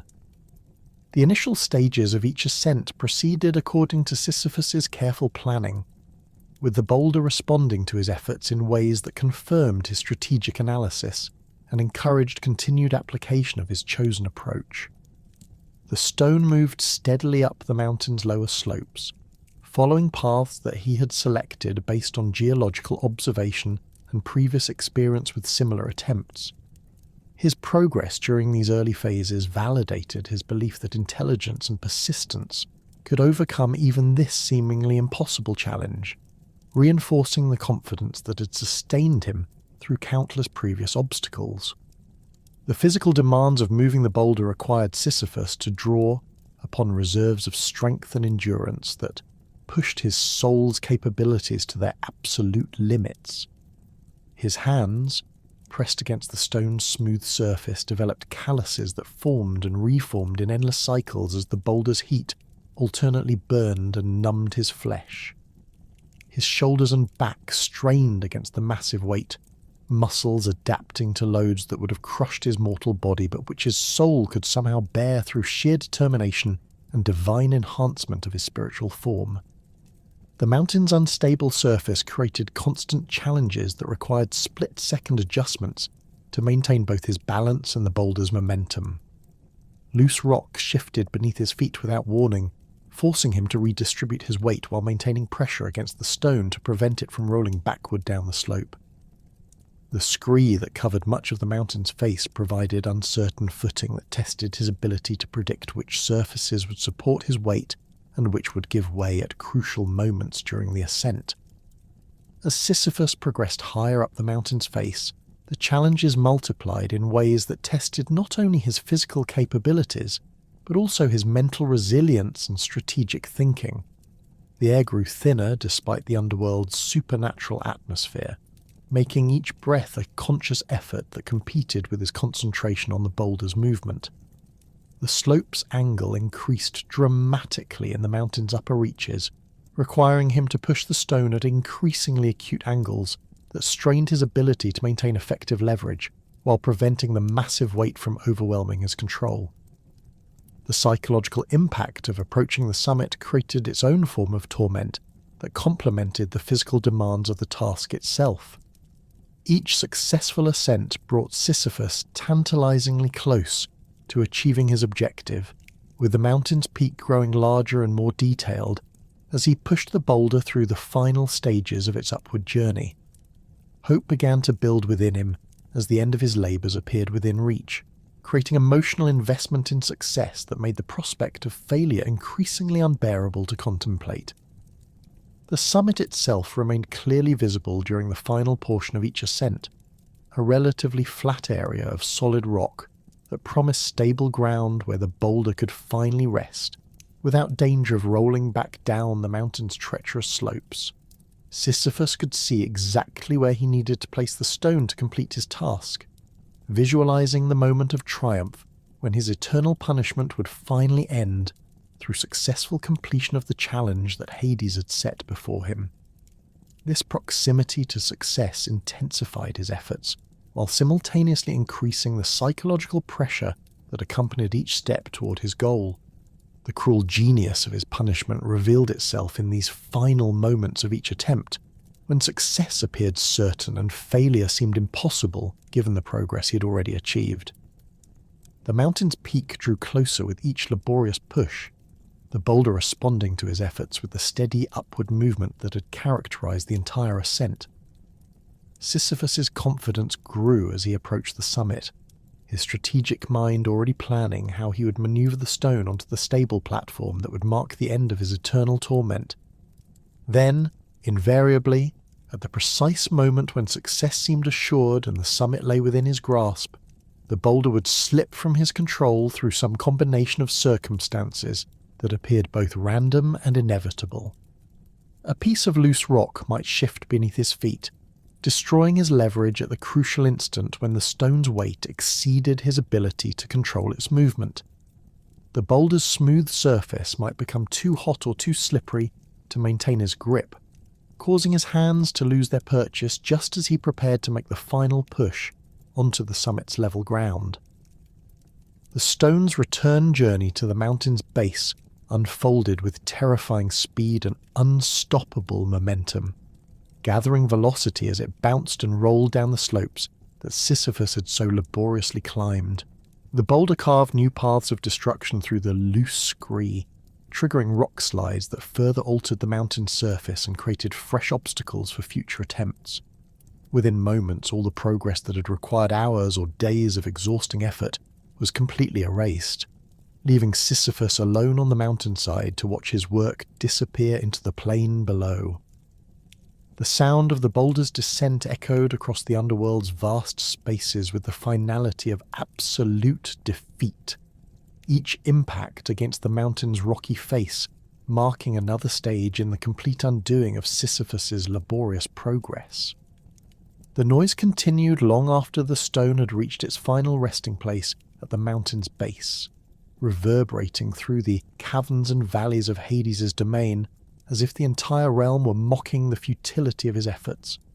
This acoustic reminder of failure lingered in the air even as Sisyphus began his own descent to retrieve the boulder and begin the cycle anew.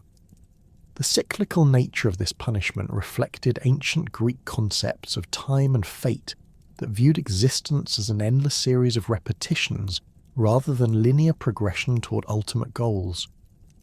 The Greeks understood that mortal life followed patterns of rise and fall that repeated themselves across generations, with each cycle containing elements of both hope and inevitable disappointment that characterized the human condition. Sisyphus's eternal labor embodied this philosophical understanding while magnifying it to cosmic proportions that transformed personal experience into universal truth about the nature of existence itself. Each complete cycle of ascent and failure required Sisyphus to confront not only the physical challenge of moving the boulder, but also the psychological torment of hope repeatedly crushed by inevitable disappointment. The punishment's design ensured that he could never become completely resigned to failure, as each attempt began with genuine possibilities for success that encouraged full commitment of his mental and physical resources. This hope made every failure more devastating while simultaneously providing the motivation necessary to continue the eternal cycle. The mountain itself seemed to respond to Sisyphus's efforts with malevolent intelligence, its surface shifting in subtle ways that created new challenges while maintaining the fundamental impossibility of the task. Paths that had proven stable during previous attempts would suddenly become treacherous without warning, while routes that had failed before might appear more promising than they had previously seemed. This constant variation prevented Sisyphus from developing any routine approach to the challenge, while maintaining the illusion that success remained achievable through better strategy or more determined effort. The eternal punishment of Sisyphus served as more than divine retribution for a single king's transgressions against cosmic order. Within the broader framework of ancient Greek moral instruction, his story functioned as a comprehensive cautionary tale that addressed fundamental questions about human nature, divine authority, and the proper boundaries of mortal ambition. Greek society used mythological narratives to transmit essential cultural values across generations, and Sisyphus's fate provided particularly vivid illustrations of the consequences that awaited those who allowed intelligence and success to corrupt their understanding of their place within the universal hierarchy. The concept of hubris occupied a central position in Greek moral philosophy, representing the dangerous pride that led mortals to challenge or disrespect the natural order established by divine authority. Unlike simple arrogance or boastfulness, hubris involved a fundamental misunderstanding of one's position within the cosmic structure that governed all existence. The Greeks recognized that exceptional achievement often generated temptations to overstep proper boundaries, and their mythology contained countless examples of mortals whose initial success had led them to increasingly reckless behavior that ultimately provoked divine intervention.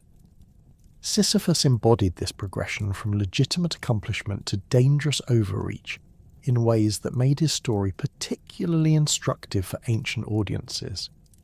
His transformation of Corinth from a modest settlement into the Mediterranean's premier trading centre represented genuine achievement that benefited thousands of people and advanced human civilization. The diplomatic skills, commercial innovations, and urban planning techniques that he employed during this phase of his career demonstrated the positive applications of superior intelligence when properly directed toward constructive objectives. However, the same intellectual gifts that had produced these beneficial results gradually became corrupted by the success they had generated. Sisyphus's growing confidence in his abilities coincided with an increasing willingness to involve himself in affairs that prudent mortals would have avoided entirely. His betrayal of Zeus's secret regarding Aegina marked the transition from clever but acceptable behavior to direct challenge of divine authority that violated fundamental principles governing the relationship between mortals and immortals. The ancient Greek moral framework viewed this progression as both predictable and preventable, reflecting character flaws that could be avoided through proper education and cultural conditioning. Greek society emphasized the importance of sophrosine, the virtue of self-control and moderation that enabled individuals to recognize and respect appropriate limitations on their behavior. Citizens who possessed this quality could achieve great success without falling into the trap of believing that their accomplishments exempted them from the rules that governed all mortals. Sisyphus's failure to develop adequate sophrosine, despite his obvious intelligence, served as a warning about the limitations of intellectual ability when divorced from moral wisdom.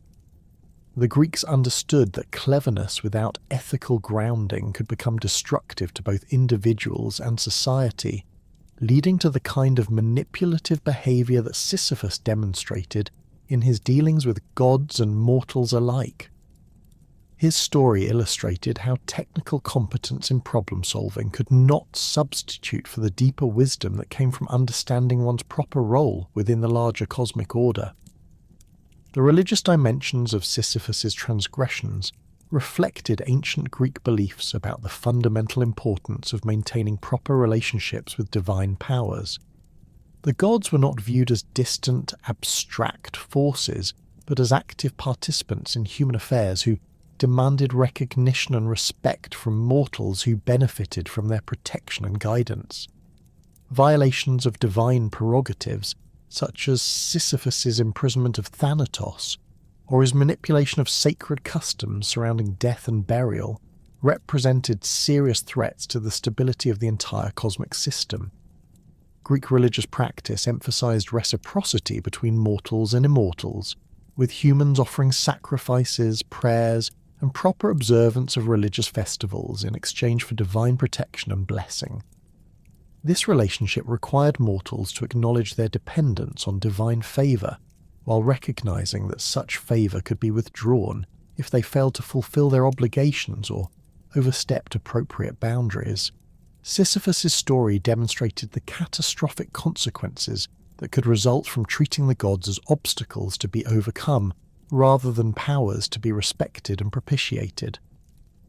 The educational value of Sisyphus's myth extended beyond simple warnings about divine retribution to encompass broader lessons about the nature of human ambition and its proper limits. Greek culture celebrated achievement and encouraged citizens to develop their talents to the fullest extent possible, but this encouragement came with important qualifications about the methods used to pursue success and the attitudes that should accompany accomplishment. The ideal Greek citizen combined excellence in their chosen field with humility about their place in the larger scheme of existence. Sisyphus's transformation from admirable ruler to cautionary example illustrated how the corruption of proper ambition could occur gradually through a series of seemingly minor compromises and rationalizations. Each successful manipulation of circumstances reinforced his belief in his own superiority, while weakening his commitment to the ethical constraints that should have governed his behavior. This progressive deterioration of moral judgment provided ancient audiences with insights into how similar corruption might be recognized and prevented in their own lives. The specific nature of Sisyphus's eternal punishment carried symbolic meanings that reinforced the story's moral lessons while providing additional layers of instruction about the consequences of hubris. The boulder that he was condemned to push eternally up the mountain represented the futility of attempting to achieve lasting success through methods that violated divine law and natural order. No matter how much effort he expended or how clever his techniques became, the fundamental impossibility of his task ensured that all progress would ultimately be reversed. This aspect of the punishment addressed ancient Greek concerns about the temporary nature of mortal achievements and the importance of accepting the limitations that defined human existence. The Greeks understood that all earthly accomplishments were subject to the ravages of time and the intervention of forces beyond mortal control, making it foolish to base one's identity entirely on material success or worldly power. Sisyphus's eternal labour served as an extreme illustration of how the pursuit of impossible objectives could trap individuals in cycles of futile effort that prevented them from finding genuine satisfaction or peace. The mountain itself symbolised the obstacles that the gods placed in the path of mortals who attempted to exceed their proper stations, representing challenges that were designed to be insurmountable regardless of the intelligence or determination brought to bear against them. Ancient audiences would have recognized this imagery as a metaphor for the fundamental impossibility of mortals achieving equality with divine powers, no matter how exceptional their abilities might be. The mountain's unchanging presence served as a permanent reminder of the cosmic hierarchy that Sisyphus had attempted to challenge.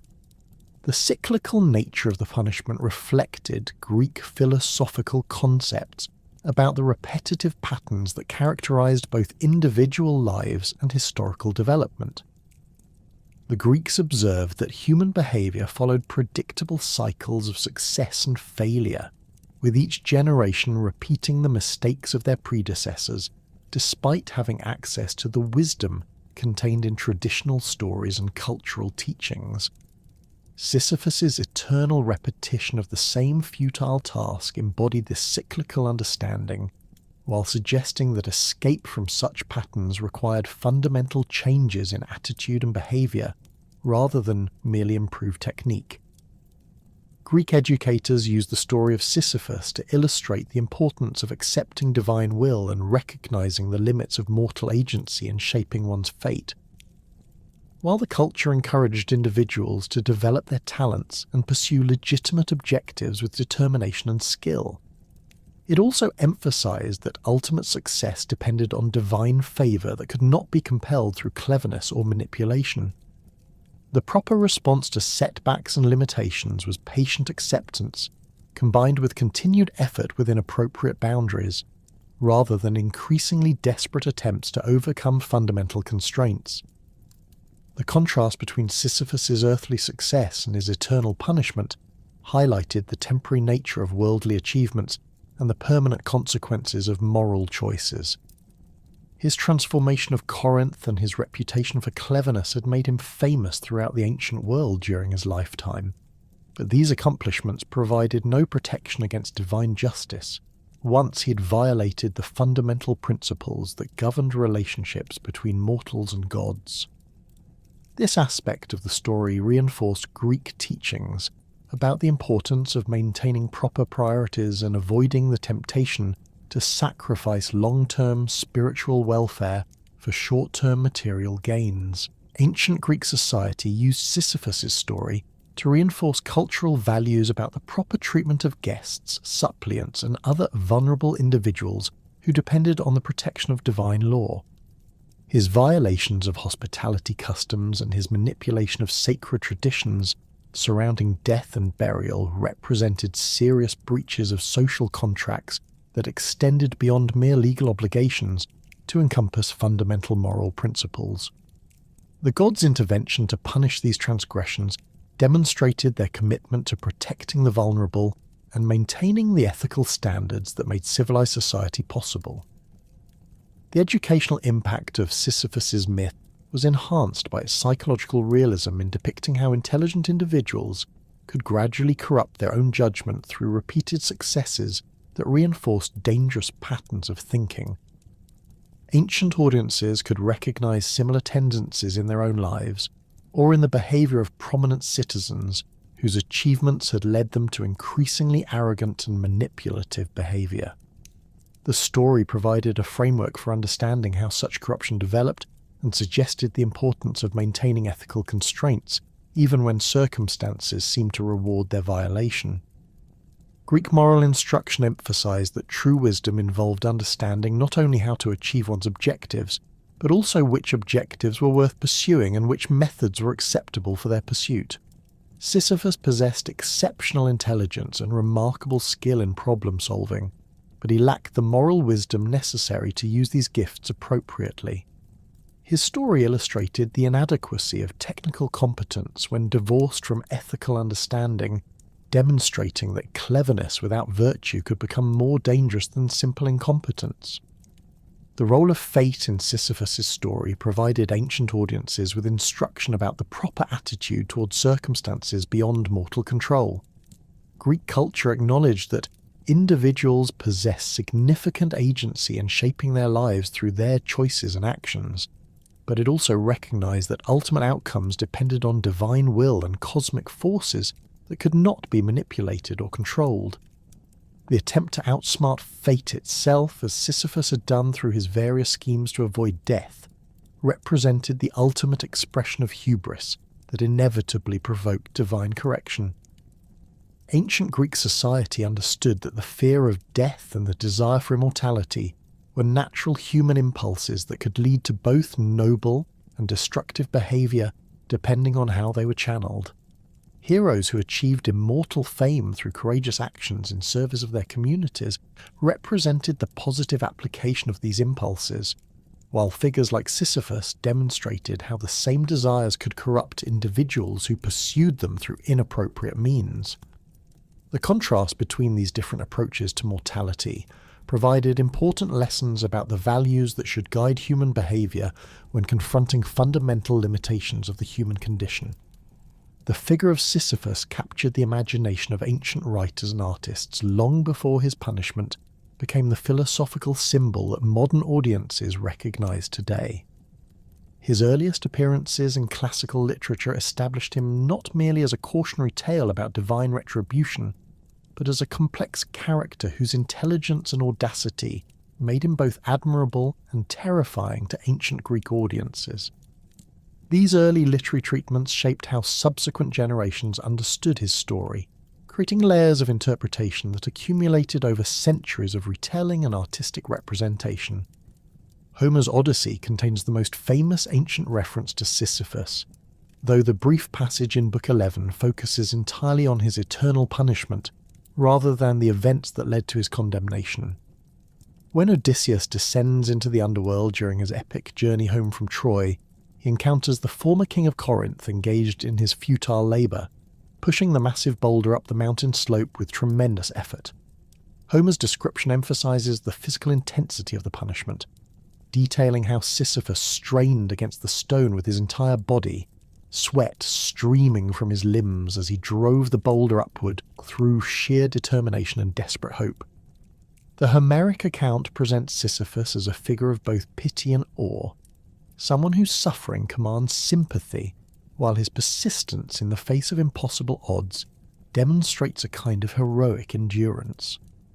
Homer describes how the king's muscles bulged with effort as he pushed against the stone, his feet digging into the loose scree for purchase while his hands gripped the boulder's smooth surface, despite the burning heat that made contact painful. The poet captures the moment of inevitable failure when the stone breaks free from Sisyphus's control, rolling back down the mountain with thunderous crashes that echo through the underworld's vast spaces. This Homeric treatment established several key elements that would influence all subsequent versions of the myth. The emphasis on physical struggle and the detailed description of Sisyphus's efforts created a vivid image that later artists could translate into visual representations, while the focus on the punishment's eternal nature highlighted themes about divine justice and human limitations that resonated throughout ancient literature.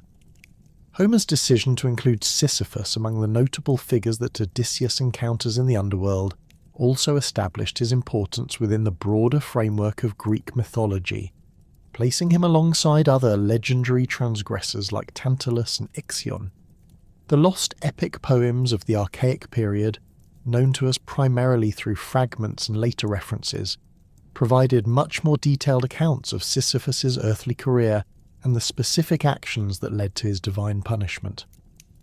The Corinthiaca, an epic poem dedicated to the history and mythology of Corinth, apparently contained extensive passages about Sisyphus's rise to power, his founding of the city, and his various conflicts with divine authority. Though only scattered lines survive, these fragments suggest that early epic tradition portrayed him as a figure of considerable complexity, whose intelligence and political skill were matched by his growing arrogance and disregard for proper boundaries. Fragments from the catalogues of women, attributed to Hesiod or his school, provide genealogical information about Sisyphus that connects him to other important mythological figures and establishes his place within the complex web of relationships that characterized Greek heroic tradition. These sources detail his marriage to Merope and their children, including Glaucus, who had become an important figure in his own right as the father of Bellerophon, the hero who tamed the winged horse Pegasus. The genealogical material demonstrates how Sisyphus's story intersected with other major mythological cycles, creating connections that later writers could exploit for dramatic effect. The tragedians of the 5th century BC found in Sisyphus a rich source of dramatic material that allowed them to explore themes about power, justice, and the relationship between mortals and gods. Aeschylus wrote a play called Sisyphus the Runaway, which apparently dealt with his escape from the underworld and his extended stay among the living before being forcibly returned to face his eternal punishment. Though the play itself is lost, ancient sources suggest that Aeschylus portrayed Sisyphus as a sympathetic figure whose cleverness and determination made his ultimate defeat particularly poignant rather than simply satisfying. Sophocles also composed a tragedy about Sisyphus, focusing apparently on his conflict with his brother Salmoneus and the complex family dynamics that characterized many Greek mythological narratives. The fragments that survive suggest that Sophocles was particularly interested in the psychological aspects of Sisyphus's character, exploring how his exceptional intelligence gradually corrupted his moral judgment and led him to increasingly dangerous behaviour. The playwright's treatment seems to have emphasised the tragic inevitability of his downfall, while maintaining sympathy for a character whose gifts became the source of his destruction. Euripides approached the Sisyphus story from yet another angle, apparently focusing on his role as a cultural innovator who introduced new technologies and social practices to early Greek civilization. Some scholars believe that Euripides portrayed Sisyphus as a figure similar to Prometheus, someone whose attempts to benefit humanity through sharing divine knowledge ultimately provoked divine retribution. This interpretation would have resonated with Athenian audiences who lived in a period of rapid intellectual and technological advancement that sometimes created tensions with traditional religious beliefs. The comic poets of Athens found different possibilities in Sisyphus' story, using his reputation for cleverness and his conflicts with the gods as material for satirical treatments that poked fun at contemporary political figures and social trends. Aristophanes apparently made several references to Sisyphus in his comedies, though these survive only in fragments that suggest he used the mythological figure as a way to comment on politicians and intellectuals whose cleverness exceeded their wisdom. The comic tradition portrayed Sisyphus less as a tragic figure than as a trickster, whose schemes eventually backfired in ways that provided entertainment for audiences who enjoyed seeing the mighty brought low. The visual arts of ancient Greece and Rome provided some of the most striking representations of Sisyphus and his eternal punishment, with artists finding in his story opportunities to demonstrate their skill in depicting human anatomy under extreme physical stress and their ability to convey psychological states through visual means. Vase paintings from the 6th and 5th centuries BC show Sisyphus in various stages of his labour, sometimes pushing the boulder up the mountain slope with obvious strain, other times watching helplessly as it rolls back down toward the base. These images capture both the physical intensity of his punishment and the psychological torment of hope repeatedly frustrated by inevitable failure. The red figure pottery technique that developed in Athens during the late 6th century BC proved particularly well suited to depicting Sisyphus's punishment, as it allowed artists to show fine details of muscular tension and facial expression that conveyed the emotional as well as physical aspects of his eternal labour. Master painters like the Achilles painter and the Sisyphus painter developed distinctive approaches to representing the myth, with some emphasising the heroic aspects of his struggle against impossible odds, while others focused on the futility and desperation that characterised his situation. Sculptural representations of Sisyphus appeared in various contexts throughout the ancient world, from temple decorations that used his story as part of larger programs about divine justice, to standalone works that focus specifically on his punishment as a subject worthy of artistic attention in its own right. The famous Sisyphus group from the sanctuary at Delphi, known to us through ancient descriptions, though the original sculpture is lost, apparently showed him at the moment of maximum effort, his entire body straining against the boulder as he attempted to push it over the mountain's crest. Roman artists inherited the Greek tradition of representing Sisyphus, but adapted it to reflect their own cultural values and artistic preferences. Roman frescoes from Pompeii and other sites show Sisyphus in domestic contexts, with his punishment serving as decorative subject matter in private homes, where it may have functioned as a reminder about the importance of accepting one's fate rather than attempting to exceed proper boundaries. These domestic representations often emphasize the moral lessons contained in the myth, rather than its dramatic or heroic aspects. The regional variations in Sisyphus's story reflect the diverse local traditions that existed throughout the ancient Greek world.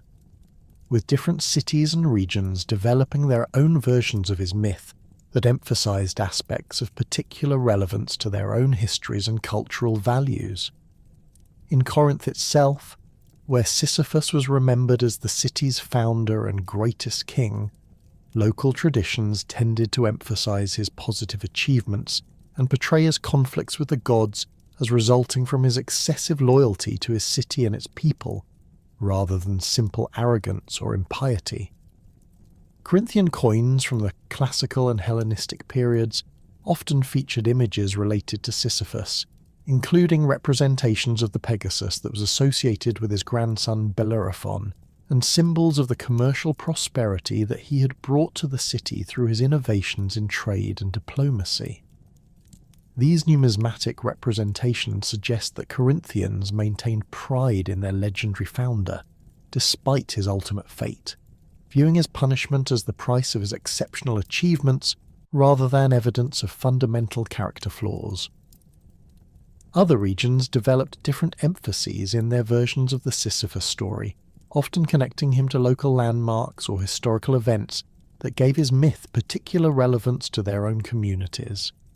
In Thessaly, where his father Aesolus had ruled, traditions emphasized his royal lineage and the political skills that had made him successful in the competitive world of early Greek kingdoms.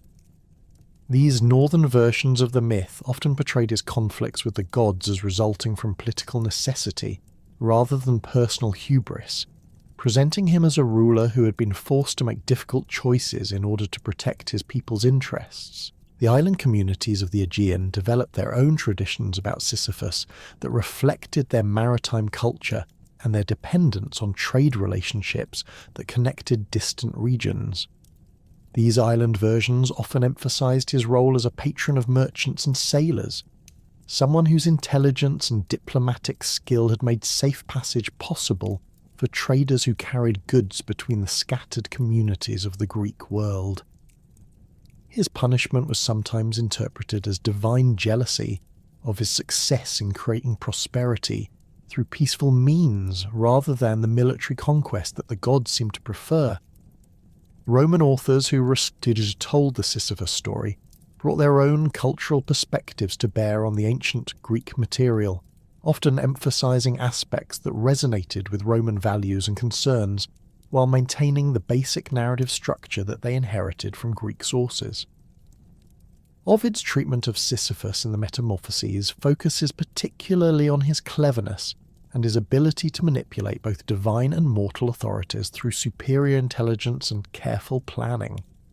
The Roman poet presents him as a figure whose talents were genuinely admirable, even though they were ultimately directed toward inappropriate objectives. Ovid's version emphasizes the gradual progression from legitimate achievement to dangerous overreach that characterized Sisyphus's career, showing how success in one area led to confidence that proved misplaced when applied to challenges that required different types of wisdom.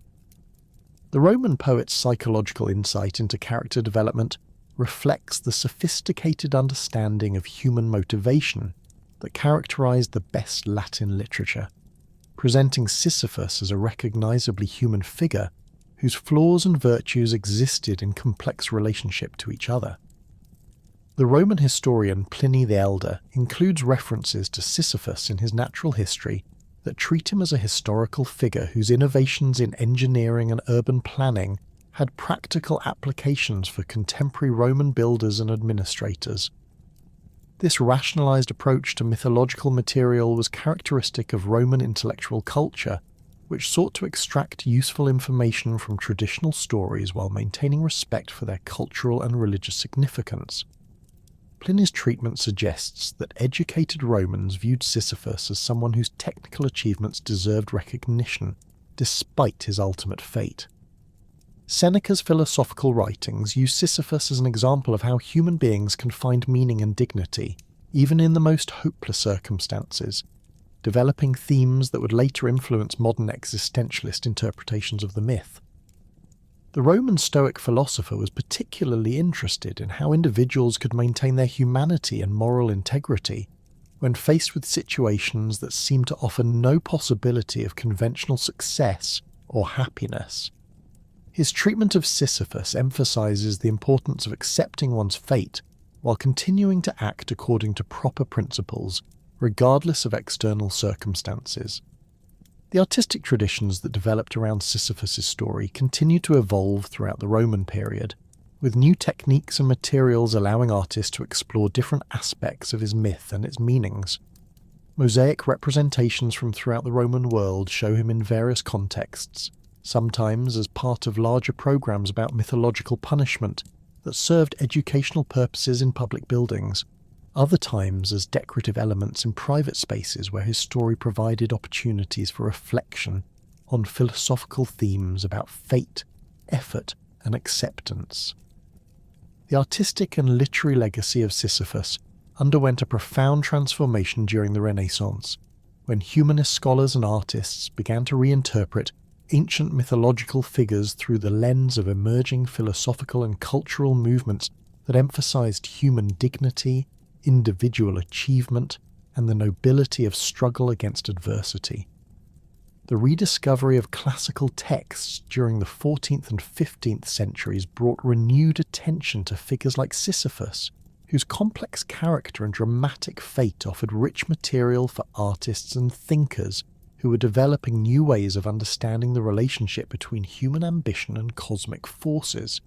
Renaissance humanists found in Sisyphus a figure who embodied many of the qualities they most admired in human nature. His intelligence, creativity, and refusal to accept defeat resonated with scholars who were challenging medieval assumptions about human limitations and developing new concepts of individual potential. The humanist emphasis on human dignity and the value of earthly achievement created a context in which Sisyphus's defiance of divine authority could be interpreted as heroic rather than simply impious, representing the legitimate assertion of human worth against arbitrary supernatural constraints. Italian Renaissance artists began incorporating Sisyphus into their works, not as a cautionary figure about the dangers of hubris, but as a symbol of human perseverance and the nobility of sustained effort in the face of overwhelming obstacles. Painters like Antonio del Pollaiuolo and sculptors like Donatello found in his story opportunities to demonstrate their mastery of depicting the human form under extreme physical stress while exploring themes about the relationship between effort and achievement that reflected contemporary interest in human capability and endurance. The famous bronze sculpture attributed to the workshop of Donatello shows Sisyphus not in the moment of defeat, when his boulder rolls back down the mountain, but at the peak of his effort as he strains to push the stone toward the summit. The artist treatment emphasizes the hero's muscular development and determined expression, presenting him as a figure of admirable strength and persistence, rather than a victim of divine punishment. The sculpture's placement in the courtyard of the Medici Palace in Florence suggests that Renaissance patrons saw positive qualities in Sisyphus's struggle that made it appropriate decoration for spaces associated with political power and cultural achievement. The emergence of existentialist philosophy in the early 20th century created the most influential modern interpretation of Sisyphus, transforming him from a cautionary figure about divine justice into a symbol of human dignity and authentic existence in the face of an absurd and meaningless universe. Existentialist thinkers like Jean-Paul Sartre and Albert Camus found in his story a perfect representation of the human condition as they understood it, emphasizing themes about freedom, responsibility, and the creation of meaning through individual choice and action. Albert Camus's essay The Myth of Sisyphus, published in 1942, represents perhaps the most significant reinterpretation of the ancient story in modern times. Camus used Sisyphus as the central figure in his analysis of the absurd, the philosophical concept he developed to describe the conflict between human need for meaning and the universe's apparent indifference to human concerns. According to Camus, Sisyphus's punishment perfectly embodied the absurd condition because it involved eternal repetition of meaningless labour without hope of ultimate success or resolution. However, Camus' interpretation departed radically from traditional readings by arguing that Sisyphus could achieve dignity and even happiness through his response to his absurd situation. The French philosopher suggested that the moment when Sisyphus walks back down the mountain to retrieve his boulder represented an opportunity for him to assert his humanity through conscious acceptance of his fate and deliberate choice to continue his struggle despite its futility.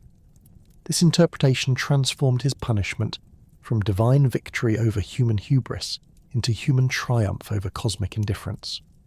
Camus's famous conclusion that one must imagine Sisyphus happy revolutionized understanding of the myth by suggesting that meaning and satisfaction could be found in struggle itself rather than in the achievement of external goals.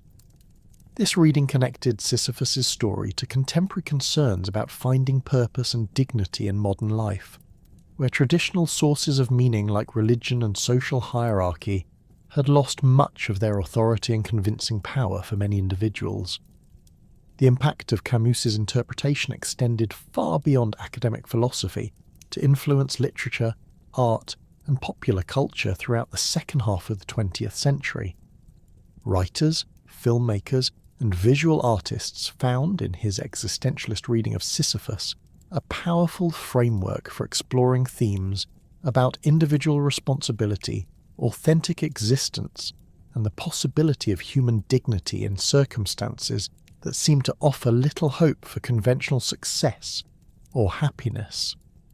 Contemporary artistic interpretations of Sisyphus reflect the continued relevance of his story to modern concerns about work, meaning, and human purpose in technological society.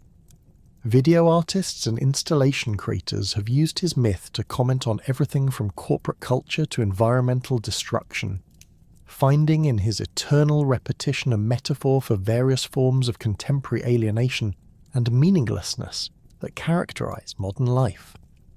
The transformation of Sisyphus from ancient cautionary tale to modern existential hero represents one of the most remarkable metamorphoses in the history of mythological interpretation. While countless figures from classical antiquity have faded into academic obscurity or survived merely as footnotes in scholarly texts, Sisyphus has achieved something that would have seemed impossible to the ancient Greeks who first told his story. He's become more famous and culturally significant in death than he ever was in life, transcending his origins as a regional king to become a universal symbol of human experience. This paradoxical achievement reflects the unique nature of his eternal punishment, which contained within its apparent cruelty the seeds of profound philosophical insight about the human condition.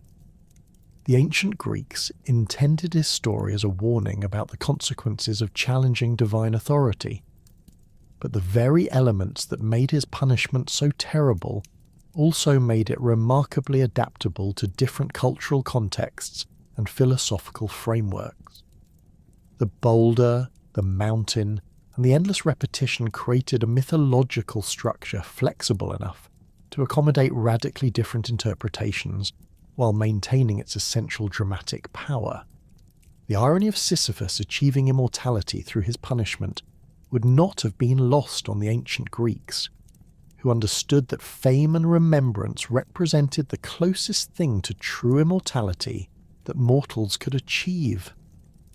Heroes like Achilles chose short, glorious lives over long, obscure ones, precisely because they recognized that being remembered in story and song provided a form of continued existence that transcended physical death.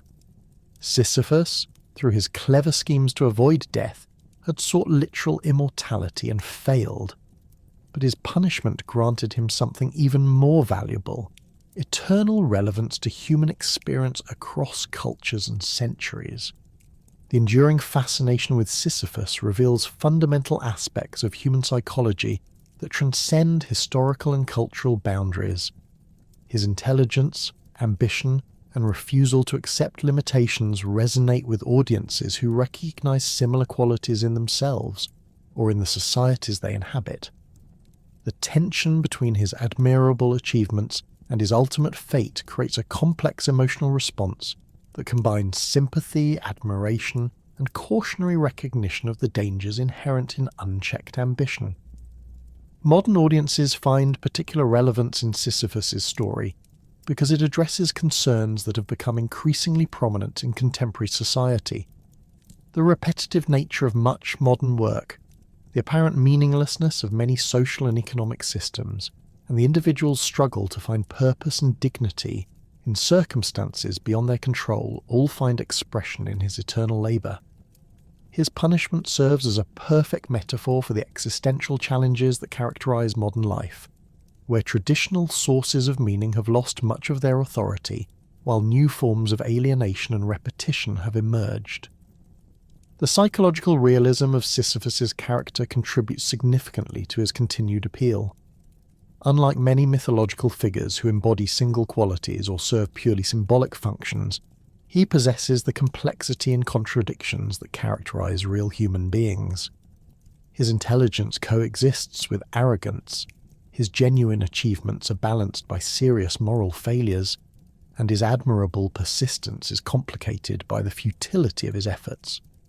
This psychological complexity allows different audiences to identify with different aspects of his character, while finding in his story reflections of their own struggles and contradictions. The relationship between Sisyphus and divine authority speaks to contemporary concerns about individual agency and institutional power that remain as relevant today as they were in ancient Greece. His conflicts with the gods can be read as metaphors for the individual's struggle against various forms of arbitrary authority, whether political, economic, or social. The apparent injustice of his punishment resonates with modern sensibilities about fairness and proportionality, while his clever attempts to manipulate divine law reflect contemporary fascination with finding loopholes in systems of power and control. The philosophical dimensions of Sisyphus's story have proven particularly fertile ground for modern interpretation, offering frameworks for understanding fundamental questions about meaning, purpose, and human dignity that remain central to philosophical inquiry. His punishment creates a perfect laboratory for examining how individuals can maintain their humanity and find satisfaction in circumstances that seem designed to crush the spirit and eliminate hope. The various philosophical interpretations of his myth demonstrate how the same narrative structure can support radically different conclusions about the nature of human existence and the possibilities for authentic living. Camus' existentialist reading of Sisyphus as a figure who achieves dignity through conscious acceptance of his absurd situation has proven particularly influential because it addresses modern anxieties about meaninglessness, while offering a framework for finding purpose and satisfaction through individual choice and attitude. This interpretation transforms his punishment from divine victory over human presumption into human triumph over cosmic indifference, suggesting that meaning emerges from the struggle itself rather than from external validation or ultimate success. The artistic legacy of Sisyphus demonstrates how mythological figures can serve as vehicles for exploring contemporary concerns while maintaining connections to their ancient origins. Visual artists, writers, and performers continue to find in his story opportunities to comment on everything from corporate culture to environmental destruction, using his eternal repetition as a metaphor for various forms of modern alienation, while exploring possibilities for resistance, dignity, and authentic existence within systems that seem designed to reduce human beings to mechanical functions. The global reach of Sisyphus's influence reflects the universal nature of the human experiences his story addresses.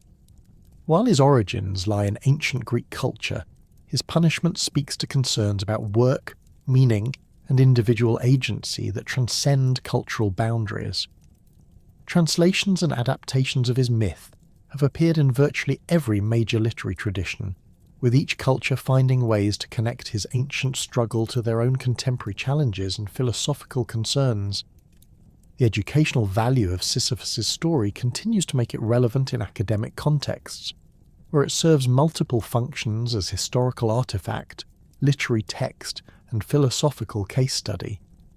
Students encounter his myth in courses ranging from classical literature to existential philosophy, finding in his story a framework for examining questions about human nature, moral responsibility, and the relationship between individual effort and meaningful achievement. The richness of interpretive possibilities makes his punishment an ideal subject for developing critical thinking skills and exploring different approaches to textual analysis. The therapeutic applications of Sisyphus' story have emerged as psychologists and counselors have recognized its value for helping individuals cope with repetitive, seemingly meaningless aspects of their own lives. The myth provides a framework for reframing frustrating or disappointing experiences, suggesting that dignity and satisfaction can be found through conscious engagement with challenging circumstances rather than through the achievement of external goals. This therapeutic dimension adds another layer to his contemporary relevance while demonstrating how ancient wisdom can inform modern healing practices. The environmental implications of Sisyphus' story have become increasingly relevant as contemporary society grapples with climate change and other ecological challenges that require sustained effort without guarantee of success. His eternal struggle can serve as a metaphor for environmental activism and conservation efforts that must continue despite uncertain outcomes and frequent setbacks. This environmental reading of his myth suggests that finding meaning in the struggle itself, rather than in ultimate victory, may be essential for maintaining hope and motivation in the face of overwhelming ecological challenges. Sisyphus has achieved the kind of immortality that transcends mere survival in cultural memory to become a living symbol that continues to generate new meanings and interpretations for each generation that encounters his story. His punishment, originally designed to demonstrate the futility of challenging divine authority, has instead become a testament to the human capacity for finding meaning and dignity in the most hopeless circumstances. The boulder he pushes eternally up the mountain has become a symbol not of meaningless labour, but of the persistent human effort to create significance and purpose through conscious engagement with existence itself. The king who once ruled Corinth through clever manipulation and strategic thinking has become something far greater than any earthly monarch could hope to achieve.